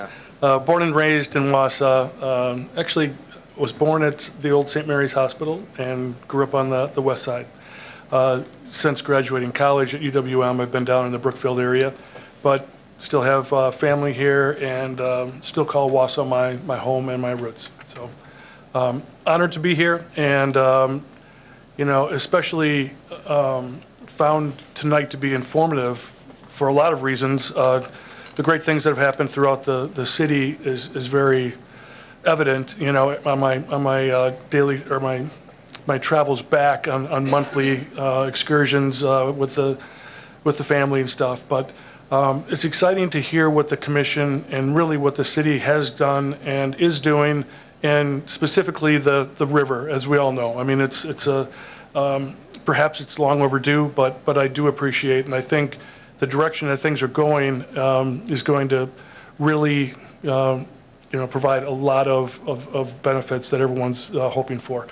So we were brought on to assist Mitch and his investment team. We're excited about that. What I wanted to be able to do, technology isn't allowing us, but we design in 3D modeling. What we do have for you is a brief animation, kind of walk you around the building. What you're seeing right now is the north, and what we'll do is I'll have you hit play here, Chris, and you'll see the building. It'll be amassing at this point. The river is to the right side, but you'll kind of get this, and it'll come back around, and you'll see it grow a little bit more with our intention on colors and materials, and we can talk a little bit about that after we go through.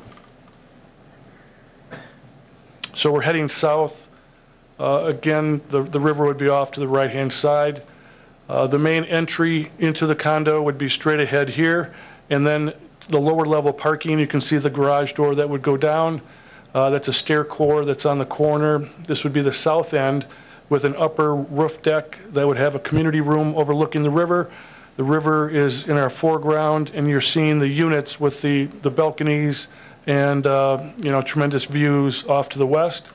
And then we come back to the north end, and we do have a bit of a podium and that leads us into the music venue, which you'll see a little bit more detail. So here we're going to get into a little bit more color. And again, this is we're in conceptual phase, but I think we've got a pretty good handle on where things are going. The use of brick and phenolic resin panels, some metal panel would be what we're trying to accomplish here. Creating some interest, some variety, excitement along the River Life trail that we've got. You can see that that's right along the river there. What Mitch was talking about was being able to create this venue that would be a tremendous opportunity, not only to just sit and eat lunch, but to gather people and musicians and whatever groups along the river at that point. There's a bit of a podium that we would have where we'd be able to create some very nice patio areas, different variety of seating. Again, this is, call it our artistic license to kind of give you the feel. You'll notice that the river walk itself is probably going to be 4 to 6 feet below the levels of the ground floor, which will create a nice separation and interest, quite honestly, where people don't feel like they're walking in front of somebody's front door. Again, up at the top level, we'd have a community room that would open, perhaps even garage door type. It's a southern exposure looking west and south. You can see off into the distance of Stewart Avenue and the main tower and roadways.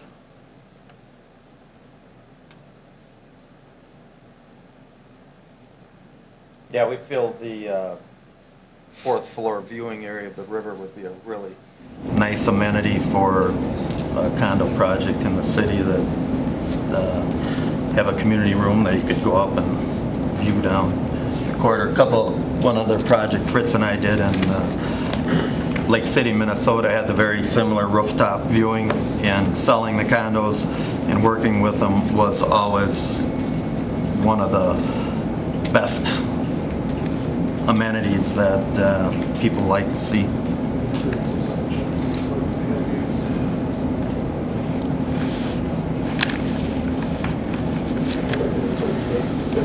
Oh yeah, of course. No problem, thanks.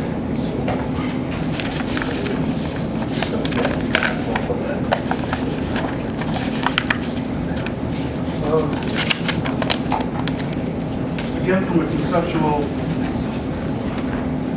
a conceptual standpoint, I do believe we have a very good start on this. So I'm not looking to get into heavy detail, but Mitch, is there anything else that you think we should expand on? We don't have the aerial. The one thing that we don't have the ability to do is to manipulate our view from up above to see that. But if you look at the first site plan, you can see that we're trying to establish the continuity between the phase one, and you can actually see phase one off into the distance here to the left, to the north of the building. So it's just a white massing model right now, but we essentially will have the new road that'll come in and it'll tee and connect both the phase one apartment development, which you can see off in the distance, and the condo development that we're proposing right here. That gives you a little better idea on that first sheet with that site plan.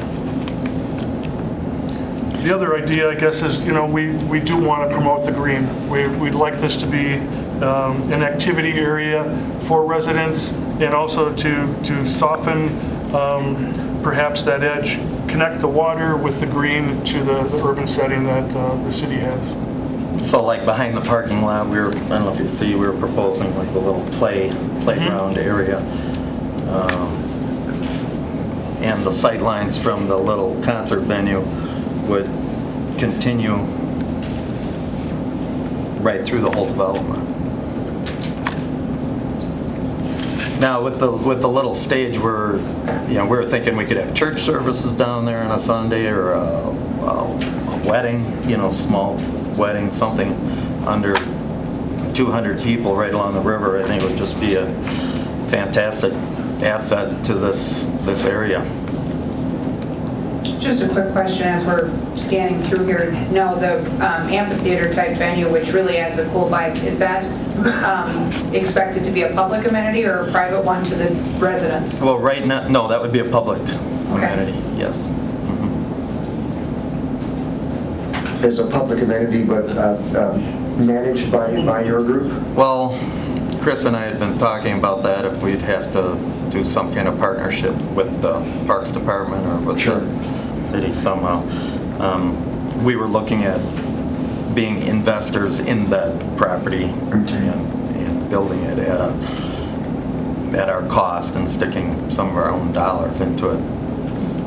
This does have the ability to, I think, expand and camp onto what we were trying to achieve behind the library with the pop-up stage, where, it's a smaller group gathering, and, maybe something that's easier to gain access to for, young bands and startups than what the 400 block is. Yeah, this wouldn't be intended to, be anything like the 400 No, block. but something right? that's, easier for people just starting out to get in there. And, there's an awful lot of, rules and requirements to get the 400 block stage, and there's not that same thing behind the library. That was our whole point of that, but this really does blend nice into that area. This would be like a solo artist, Sure. folk guitar player or whatever. Yeah, we kind of listed it as a collaboration between the developer and the Parks Department. So, assuming that it's a go, Mitch could work with Jamie and the Parks Commission to kind of figure out how would that be done and how would it be managed and who all the details, because it's really a Parks and Rec question, after. It is. I think those that sometimes some of our venues, as far as the idea of booking or renting them, is kind of a daunting task. So I think going forward, if we can find easier ways for people to utilize those facilities, that certainly makes sense. Sure. So, Can you speak a little to the marketing? These are, I don't know if they're expensive or not, but the need within the community, or how do you see the need, for these condos? This would be something new really for the. Yeah, we haven't had a condo development in Wausau outside of the Palladian, right? Or, Right. The last one on the few around. When was the last one? 30 years ago, maybe? Few around town, nothing. I've been getting nothing but amazing feedback of people that would really like to live at this price point. I mean, we were talking getting around the $300,000 price point or lower, and then having some penthouses on top, which could be bigger. That would take us to the higher level. But it would be in the more affordable range of condos, and keeping the condo fees down is a very integral part, but that would be something we would work with. But we've got pretty good response. I mean, we would want to start pre-selling these as soon as we would have approval and going at that. But you evidently feel a need, you've seen the need, Yeah, you hear the need, Definitely for have this seen the type of need. thing? Definitely have seen the need, yeah. The response from realtors and other people in the market has been basically overwhelming, yeah. I really think there's a pretty good need for it right now. Yeah, if I could add one thing. Sure. I think from an architect standpoint, and you heard previous designers up here talking about the need and the apparent need for people to live downtown, whether it's apartments or the condos. And, realistically, we've experienced a little bit of a challenge in the Milwaukee area, which basically got overbuilt with condos. I think right now, this river and this location, I couldn't think of a better location for a condo development to really occur. And I'll also tell you, I think from an architect standpoint, we're always sensitive to a developer that is looking at something like this, because the economics have to be right for the developer, they have to be right for the condo owner, and even as a designer, we can't go out and design a building that's overpriced, that will never meet the economics and the needs of that. But I do think, from a design standpoint, this is an important piece to continuing the energy and the revitalization and the positive growth that Wausau is incurring. And I think it's, it's a great step, and I think it would be successful. We also feel that condos for River Life may be more appealing than just keep layering more and more apartments on top of the whole development. I mean, owner occupied, you're going to get a little different clientele, obviously, than just apartments. And if River Life just sticks with all apartments going down South River Life or North River Life, I think, the use of condos would be good in this situation. So I have one observation from an aesthetic standpoint. We talked earlier about, front side, back side. The west facing, river side of the building is very lifestyle oriented. There's balconies and there's patios and larger, more generous placement of windows, that sort of thing. But the east facing is, to my view, a little bit more institutional looking. It almost looks like it could be an institution. Any thoughts to livening up the backside here to have a bit of that feel that we see on the west facing? There's like these tall, skinny windows.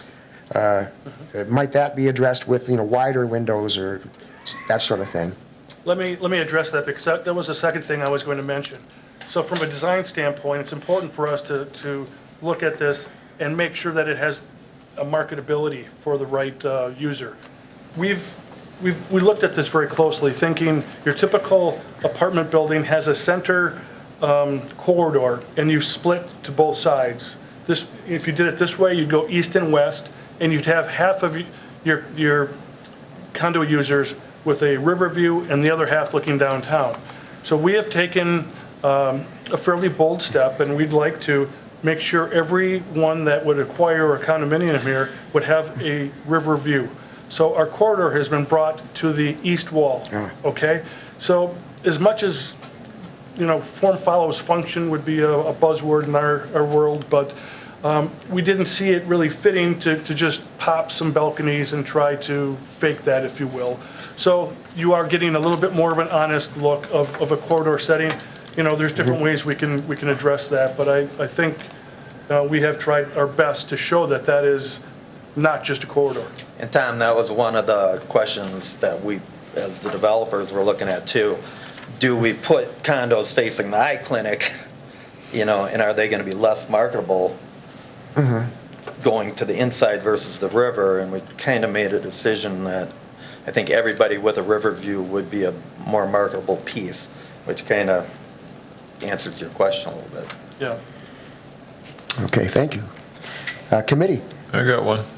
Go ahead. Yeah, not that I'm knocking it, but I was just wondering if you could talk through a little bit about your thinking on dedicating the space between the two buildings for the theater and I'm not sure what you call that, log area, patio thing. There's enough room in there, you could stuff another building in there. So, but you're doing this, it's more pleasing and gives a nice break between the buildings. I'm just wondering if it's going to be seen as an asset to more than the occupants of these two buildings, and there might be more in the back, and so. Christian maybe could have just left, but Tom, those goofy-looking piling things are actually put in there by the land developer. It's a part of the DNR so that it gets some of the remediation of the water coming down. So that little area there really can't be messed with. Is that the stormwater retention area? The stormwater is coming down. Okay. And you can maybe, as an architect, whoever designed that, designed like a bunch of crazy stuff in there just to deflect the water going different ways. And a building cannot be put there because it's really a stormwater runoff area. So it would be something I think that we would want to look at again collectively you know, if this concept works, there certainly would be some ideas that we would have as a design team for that too. Yeah, The it's, stormwater, is that going to be green? I mean, are there going to be plants growing in there, or? Oh, I think that What is just that? has to be like a basic, you know. Is this a slab? I consider it a, yeah, I Just consider it a put some- collection area probably. It can be and landscaped around, though. Yes, Yeah. it can be. It Just- can be softened and it can be, Yeah. yeah. Okay. I guess the other question I have is, can we talk a little bit while we're in open session yet, and we'll certainly evaluate it in closed session, about the public-private partnership or about the public ask on the proposal that we've got in front of us? It looks like we're expecting a TID request of approximately $485,000 for cap management and cleanup, geopiers, groundwater mitigation, stuff that we have dealt with on other projects before, and also a collaboration on the entertainment venue. That looks like, just at first glance, just under 10% participation. And so I think that, unless those figures are differing, that's something we can talk about in closed session as well, as far as, our level of participation and, what our return on investment looks like over time. And we're pretty, by doing the last building, have found out the hidden costs of the geopiers and doing some of this remediation. So we're pretty confident in that number at 485? Yeah, we're pretty confident that that's gonna be an overrun cost for us to put in the extra geopiers. And Sure. the additional phase 1 and 2 environmental work done again. Even though it's been done by the city, every bank and everybody, especially a condo association, everybody's gonna want all that redocumentation again. Sure. Christian, maybe you can talk to Mr. Nutting about that little area in between with the little pylons on. Oh, sure. All that happened while I was gone. Wow. Yeah. Looks like a You log can explain jam or that better than. Can't cut a break. So that is, it's conceptual, but it is a stormwater feature that is planned by our master planners, by Ayers Associates and Stantec, for some kind of rain garden or stormwater kind of garden. One of the original visions for that was that it would look like there would be concrete pieces or parts that look like logs that would be floating on the river. So that's what that is supposed to look like. That's not necessarily a final plan, but we are working with Ayers Associates now on that kind of final design for that feature, and that will can't be be developed, bid right? in the spring. That Yes, area it can't be developed. can't be Or developed. we're recommending it not be developed because it's a good location for the stormwater feature. It allows Fulton Street visually to be connected all the way to the river. Again, going back to the whole green fingers or green connections issue. We want to, we don't want a building at the end of Fulton Street. We want you be able to kind of see the river and feel the connection. So you'll, as a user, you'll walk down Fulton Street and boom, the trail and the showpiece will be right there. And this feature, whether it's just a gardeny type of thing or it has some design to it, we're in the process of finalizing that. Anything else from the committee? Okay, very good. Thank you, gentlemen. Thank you. Thank you. I will backtrack to item 8 on our agenda, discussion and possible action on the disposition of the property at 1300 Cleveland Avenue, the old incubator. Yeah, so I know this is a topic of interest. So originally we've received in the past couple weeks two different letters of interest, in the property, and so our main intention was simply to bring forward again a dialogue about what our expectations would be for the property, and if we want to move something move, steps forward on doing something with the property. I know one question was posited that, what has happened since we kind of last discussed this, and nothing really has happened since it was last discussed. So, but again, it's probably, it's certainly a timely discussion. I think the property certainly has interest. We've had previous interest, and now we have kind of continued interest. So we really just wanted to have a dialogue with the committee about what you expect from staff, what you'd like to see done with the property, as time goes on. So, as we know of right now, there are no recognized environmental concerns at the property? Well, again, this is an ongoing dialogue, but the phase one that was completed, did not acknowledge, RECs at the property. But obviously, we're aware of dialogue within the community and other discussions that had highlighted other concerns. The challenge being, it's hard to necessarily test or move to a next step, which would be phase two and arguably additional testing if you don't know what you're testing for, per se. Usually you do the phase one to highlight the RECs, and then you move to the testing level to determine the extent and the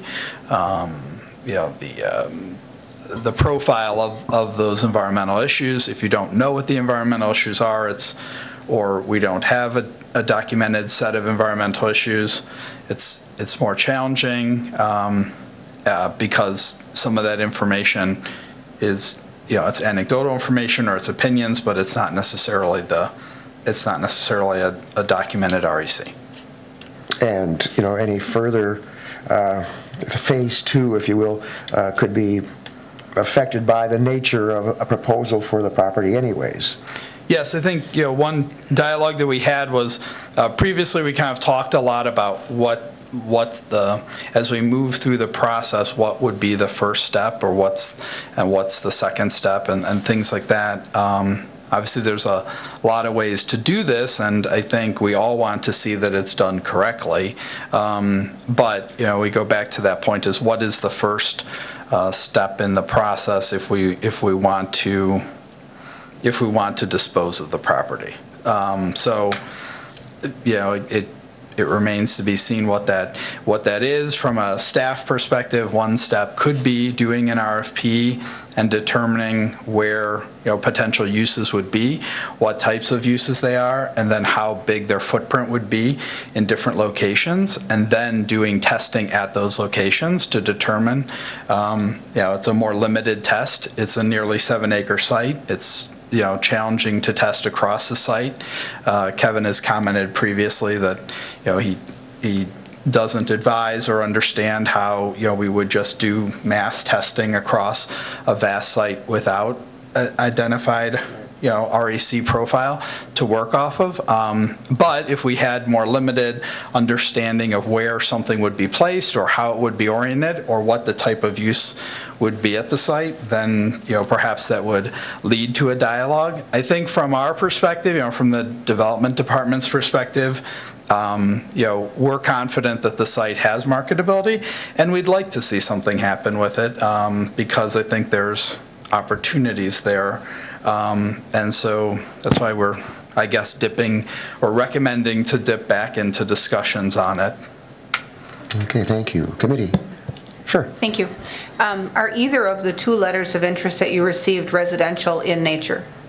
So, yes, one of them could be residential. Okay. And so that tells me that we would be looking for, assuming there is anything wrong with the site, a higher level of decontamination or cleanup to make that safe. Not saying it is or isn't, but Yep. obviously residential is a higher expectation, so. But I don't know if they'd actually make that in their proposal or not. They've talked about it in generalities. And that's one of the frustrating thing is to have like interest or, offers or something that kind of generally talks about something, but it's not a proposal. I It think, doesn't though, that- flesh out the I think we details. expected that once the road was done, that we would start to see interest and inquiry in these parcels and the remnants that are left on the, easternmost side as Sure. well. So it's certainly not surprising that people are now interested in them and wanting us to decide if we're going to even offer them up or not. Sure. But I think that at the very least, which is an inexpensive step, we should redo the Phase 1, because the Phase 1 that we had done in 2014 did not include the additional information that was revealed subsequently by the DNR after they found all the files for CCW.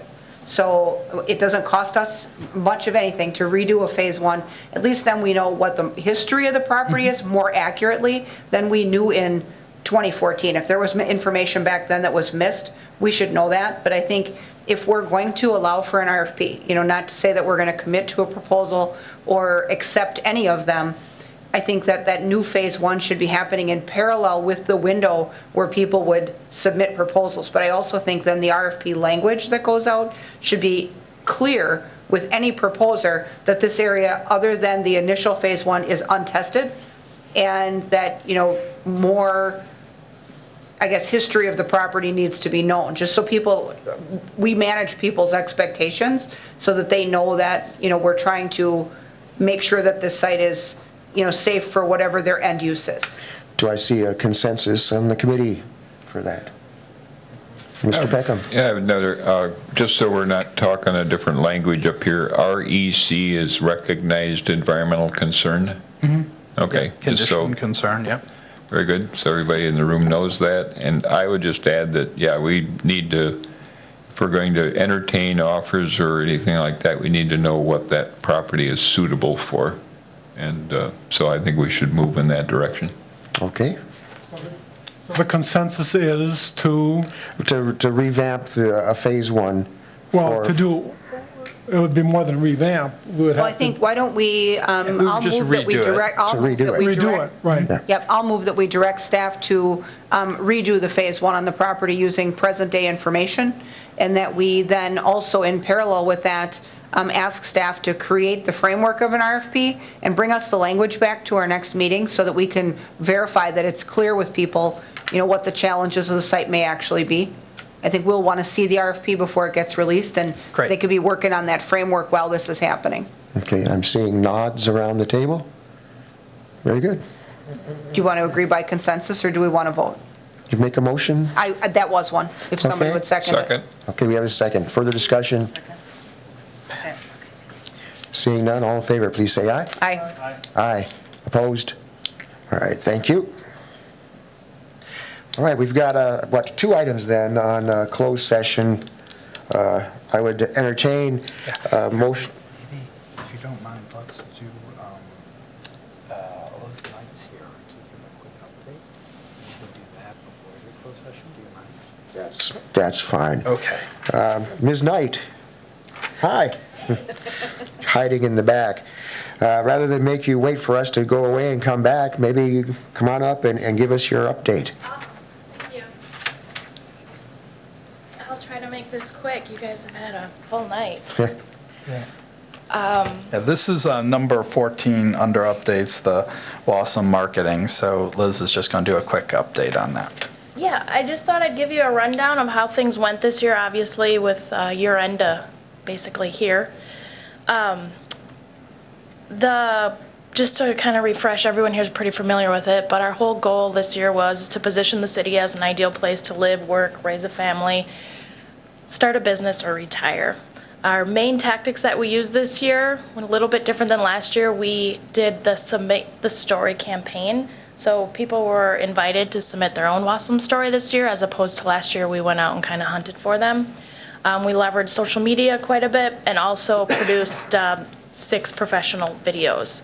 So updated graphics kind of to start things. You can see what we did in 2018, just gave it a fresh look for 2019, focusing on the Wausau brand and incorporating the city's brand into that as well. We ended up with 10 featured stories for the year. So this is kind of a rundown of the individuals who were highlighted.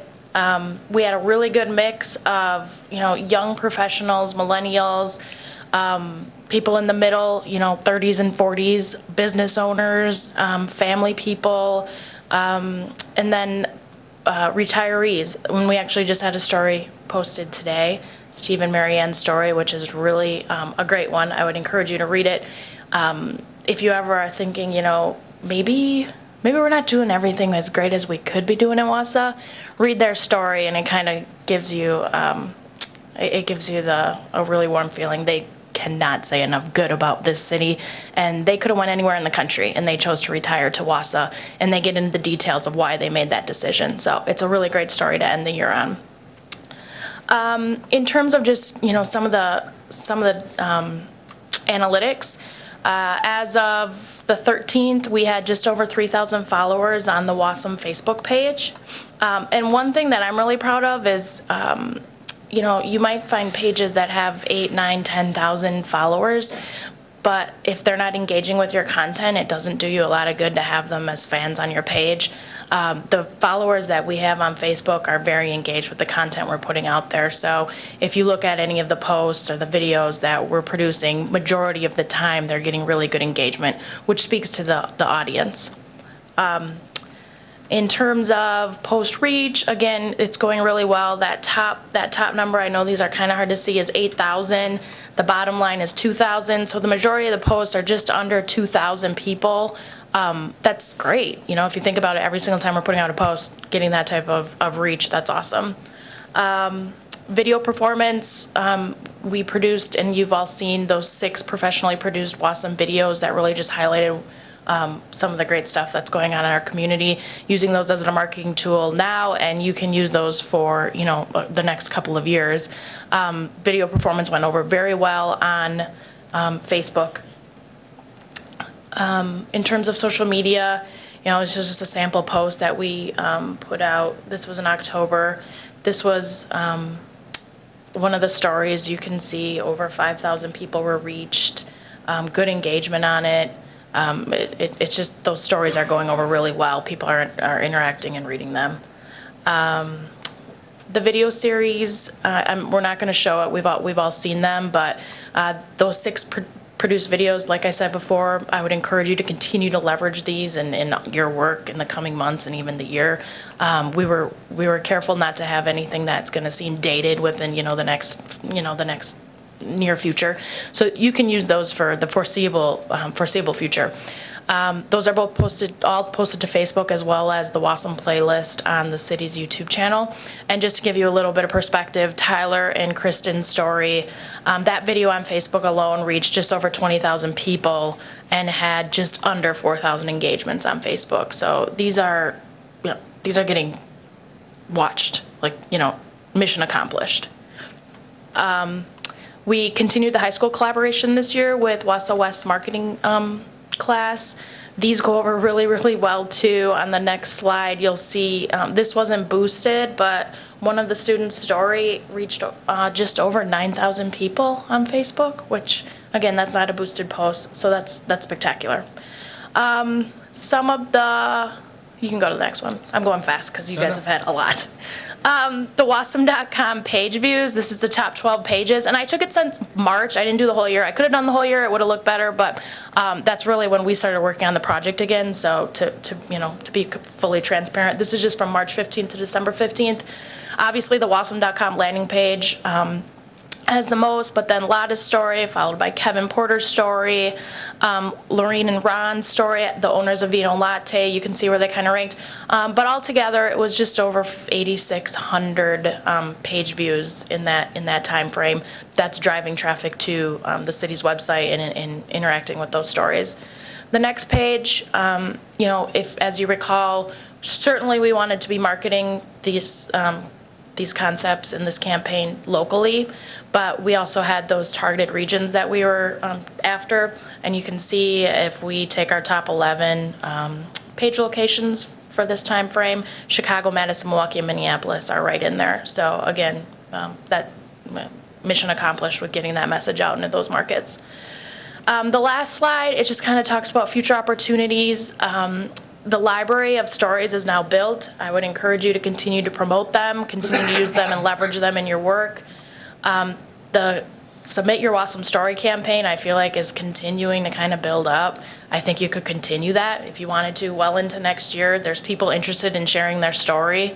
It's just a matter of having the time and the resources to capture it and get it on the website. Your social media presence is strong. I would encourage you to continue engaging those people. Like I said, the audience is great. They're engaged. They like the content. And on Instagram, I just happened to take a peek yesterday. While Wausau does not yet have a page on Instagram, we've only been leveraging Facebook and YouTube. There's over 2,000 Wausau hashtags. So that's kind of starting to trend a little bit. So what that means basically, if you're not familiar with Instagram, is people use hashtags in their posts. They're tagging Wausau. So then if you were to go on Instagram and type in Wausau, all of these posts would pop up of anybody out in the community. That's anybody, you know. Anybody with Instagram can do that. And they're great. They're great posts. So that's all very encouraging. I'll end with that. Great. Okay, thanks. Thanks for your work. Appreciate it. Yeah, thank you. Okay, now I would entertain a motion to go into closed session on the two items outstanding. That would be the West Side Battery and the Mr. River Chair, Life Village. could we do the, 14 updates and take care of that stuff before we go into exec? Or if somebody's here for any of that, they wouldn't. I think that's mostly for us. I don't think so. Yeah. I don't think anyone's here for those. I think people are here to, they probably want to hear what we're. Are you here for an update? Oh, I always like your updates, sir. Okay. Well, I know they're thrilling and you can't wait, but I could do them really quick. All right, breeze on through. Yeah, okay, well, just so to hurry, as you know, as you probably know, the CDA board has approved a loan to Gorman to do the redevelopment of the landmark. That's an exciting project that we continue to work on and so I just wanted to keep the committee apprised as that moves forward. This is likely a 2021 project, depending on when tax credits fall together. So, it's still in the works, and we're moving towards that project.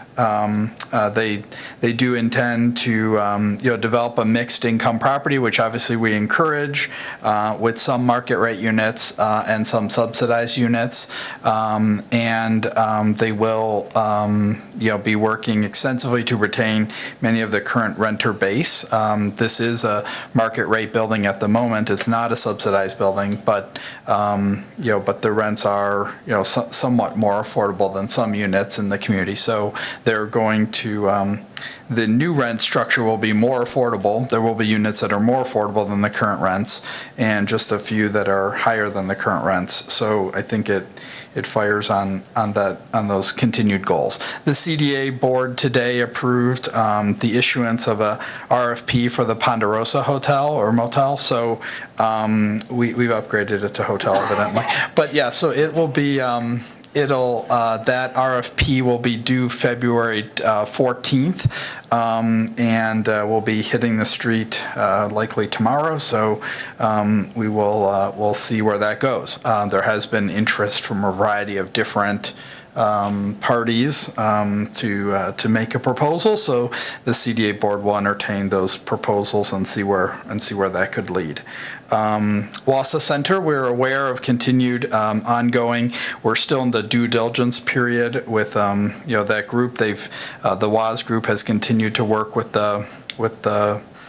Rialto, the lender owner, and so they're continuing dialogue.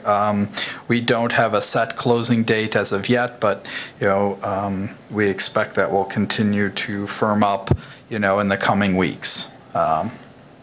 Nothing moves fast with the malls, as you know. So hopefully this will continue to move in that progression, and we'll update the committee as that goes on.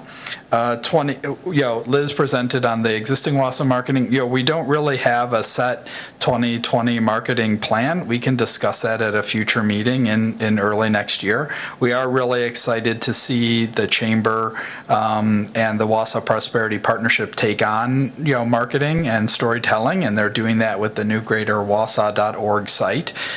We've partnered with them, and all of the Wausau stories, many of the Wausau stories are on the greaterwausau.org site.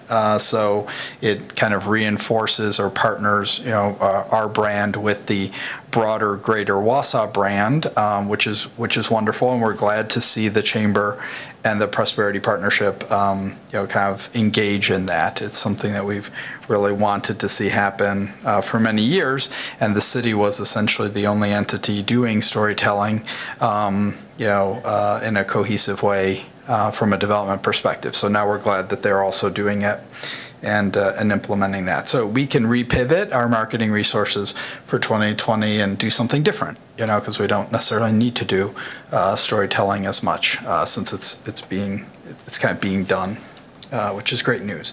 AARP Livable Wausau, that group has met again. The third meeting was just last week. Very positive dialogue.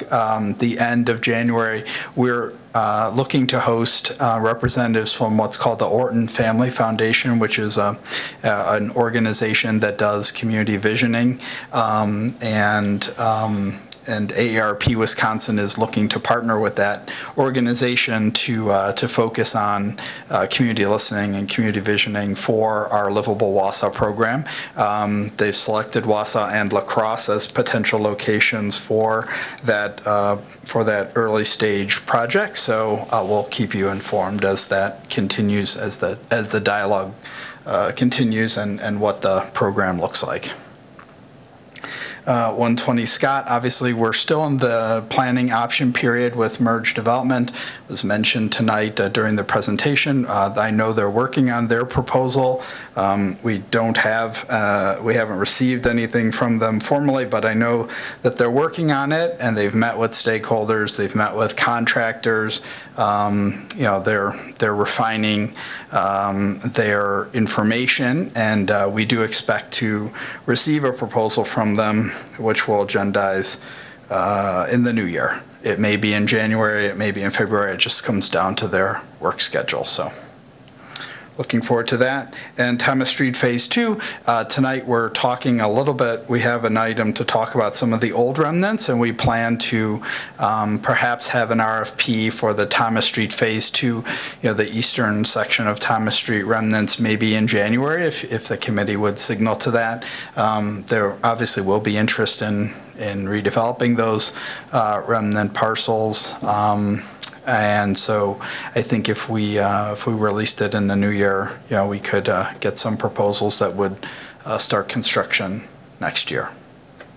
If I may, along Thomas Street, isn't there a couple of city-owned lots, like right across from the DQ, that wouldn't be considered remnants but may be available for sale? Yeah, exactly. Those are the ones we're talking about. They would be in there. That Okay. whole, there's a variety of parcels actually along the north side of Thomas Street, across from the DQ and running basically from Cleveland to the bridge, especially on the north side, that are developable, that are large enough that they could accommodate a proposal. And there are some remnants that are too small to accommodate a proposal, but might be of interest to adjacent landowners to expand their property. And so that's why we would open the RFP just as we did, if you so choose, on the West Thomas Street section, on the Phase 1 section. We could do the same for Phase 2. Could we knock out then 12 and 13 also before we go to closed session, because that ties into those remnants? Yeah, okay. So then what we did was, working with DPW, we had highlighted a variety of remnants that are still on the city's dole. You know, one thing that the mayor is quite proud of is that we are at an all-time low in city-owned properties. You know, we've made a concerted effort to get property back on the tax roll and off city books, that has included remnants on Sherman and Thomas Street Phase 1 and things like that. And so we worked with DPW to highlight what are the pieces and parts that we still have on the city rolls, perhaps from Bridge Street's reconstruction even, and from West Thomas Street, and then some other pieces and parts. So you'll see the maps that are included here. These are all considered somewhat undevelopable parcels. They're too small to arguably fit a structure or a home, but they would be of interest perhaps to landowners. So what we would do, or what staff is suggesting is, and there's a list of them, just a parcel list. You can see all those. What we'd like to do is, if you authorize the release of these parcels for proposals, then we would, just as we did with the streamlined RFP process that we did on West Thomas Street, you know, anyone could express interest. A simple letter would suffice about what they're interested in doing with the property and how they would maintain it or use it, and then we would agendize those requests at future meetings as they come in, and we would then make a decision on it. Questions on that? I guess I have one. Typically what we've tried to do, or at least our focus in here with an RFP, is to focus on development and developing parcels that are buildable. So historically what we've done with parcels that are not buildable, where they're essentially a 6-foot strip or whatever's left where the city's maintaining the sidewalk, and perhaps the only end user is an adjacent neighbor, those parcels, we always have sent those to the SISM committee and allowed the SISM committee to establish a price, and then the engineering department goes out and offers them up to the adjacent owners for whatever they can get for them. And so often, along Sherman Street and whatever bridge, we've done that. Sometimes you get rid of one for $50 or $100, whatever. At least you're not taking care of the sidewalk and the boulevard anymore. And so I would suggest that rather than go through the machinations of an RFP on stuff that no one can build on, why don't we just batch up the ones that can't be built, send them all to SISM. We'll figure out what the value of those should be with the assessment department as far as what's left of what was original there, and just set prices on them, and they can contact the adjacent owners. So my concern with an RFP sometimes is the adjacent owners are never aware. We put it out on the website, and, unless they're paying attention. Yeah, we did highlight that, and we were going to send a letter, a specific letter to each of the adjacent owners. Yeah, and I think we can do that in SISM without dragging it through ED, because there's no development potential. Sure. And there's likely almost no tax base to come from them. Sounds like a motion, and I think I saw a second over there. That sounds good. A further discussion? We should ask the SISM chairman. Is that okay, Gary, if we, before we just add work to his agenda? DPW added it to us. That's our history, why go through, just offer it up and see where we are. Right, I mean, the goal is to get rid of them, not to make much money off of them. Correct, yeah. Okay. For whatever reason, DPW thought we would do it, but we don't mind if they do it. Only when they're big. Only when they're big and they're useful for some building. Glad. Further discussion? Seeing none, all in favor, please say aye. Aye. Aye. Opposed? None are. Thank you. And move on to the eye clinic.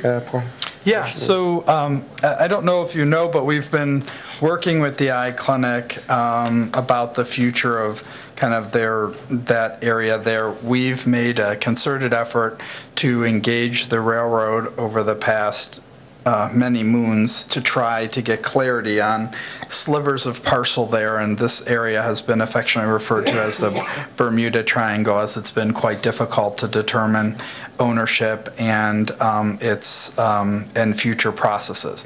As luck would have it, we drew a lucky straw with the railroad, and they actually did clarify something. So we actually do have now title of these properties. The council approved that a couple months ago, and since that time, we've been working with the eye clinic to come up with a reasonable plan to swap pieces and parts so that we could preserve a corridor over to the trail from First Street, and they would transfer to us the land to do that, which would be this green strip that they own, which is somewhat worthless to them, and then we would transfer the yellow area to the eye clinic so they could build some additional capacity for their maintenance garage. So they would build this garage building. It would be adjacent and next to their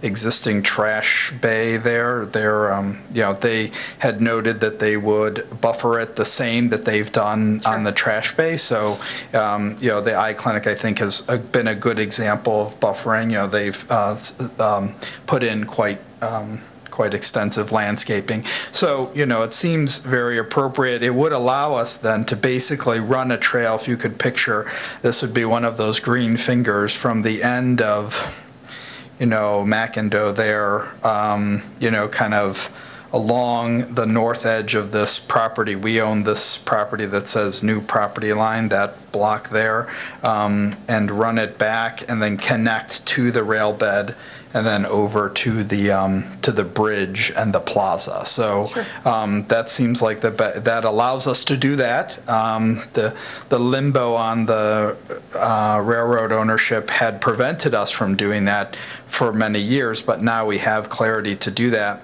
And it seems like that's the best way to work with the eye clinic to allow that. So essentially, these two slivers of land are similar in size. They're kind of weird dimensions, but they are similar in size. So we're suggesting just a even Steven land swap with the eye clinic to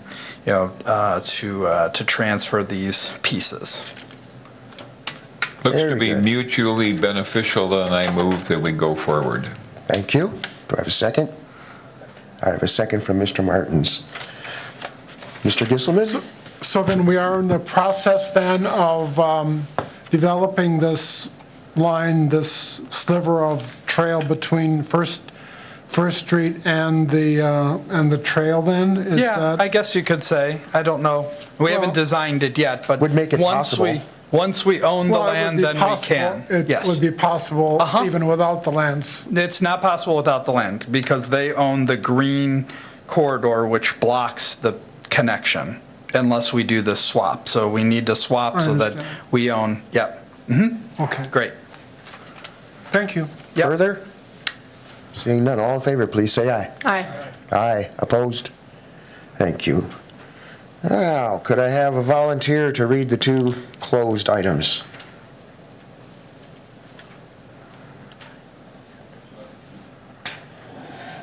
Which ones are we going into closed on? The West Side Battery and River Life Phase 2. Okay.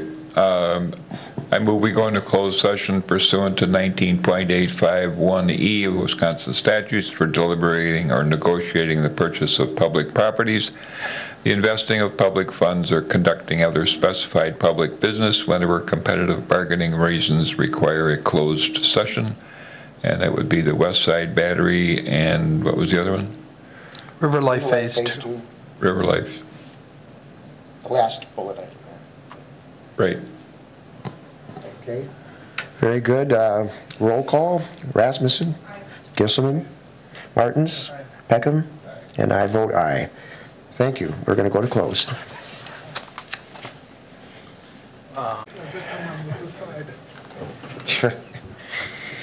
Okay, I will call this meeting back into open session. The two items that were discussed in closed session, the one regarding West Side Battery, we have instructed staff to go back to the proposer to iron out some details. Do we have to vote to go into open session? We have to reconvene with the vote in open. Do we? Move to reconvene in open. Okay. All in favor, please say aye. Aye. Aye. Okay, we're now in open session. Thank you. Procedural oversight. Hey, I'm sick. It's all right. All right, so we have instructed staff to go back to the proposals on West Side Battery to iron out some details and come back to us on that one. And on the other item, Phase 2 River Life Village, do I have a motion from the committee? I'll make a motion to accept the proposal and direct staff to create a term sheet along the framework of the proposal's parameters and bring that back to us for consideration. Thank you. Do I have a second? I have a second from Mr. Martins. Further discussion? Seeing none. All in favor, please say aye. Aye. Aye. Opposed? And none are. And that fulfills our agenda for tonight. I would entertain a motion to adjourn. If Mr. Peckham, a second, please. Come on now. Mr. Martins. All in favor, please say aye. Aye. We are adjourned. Christmas.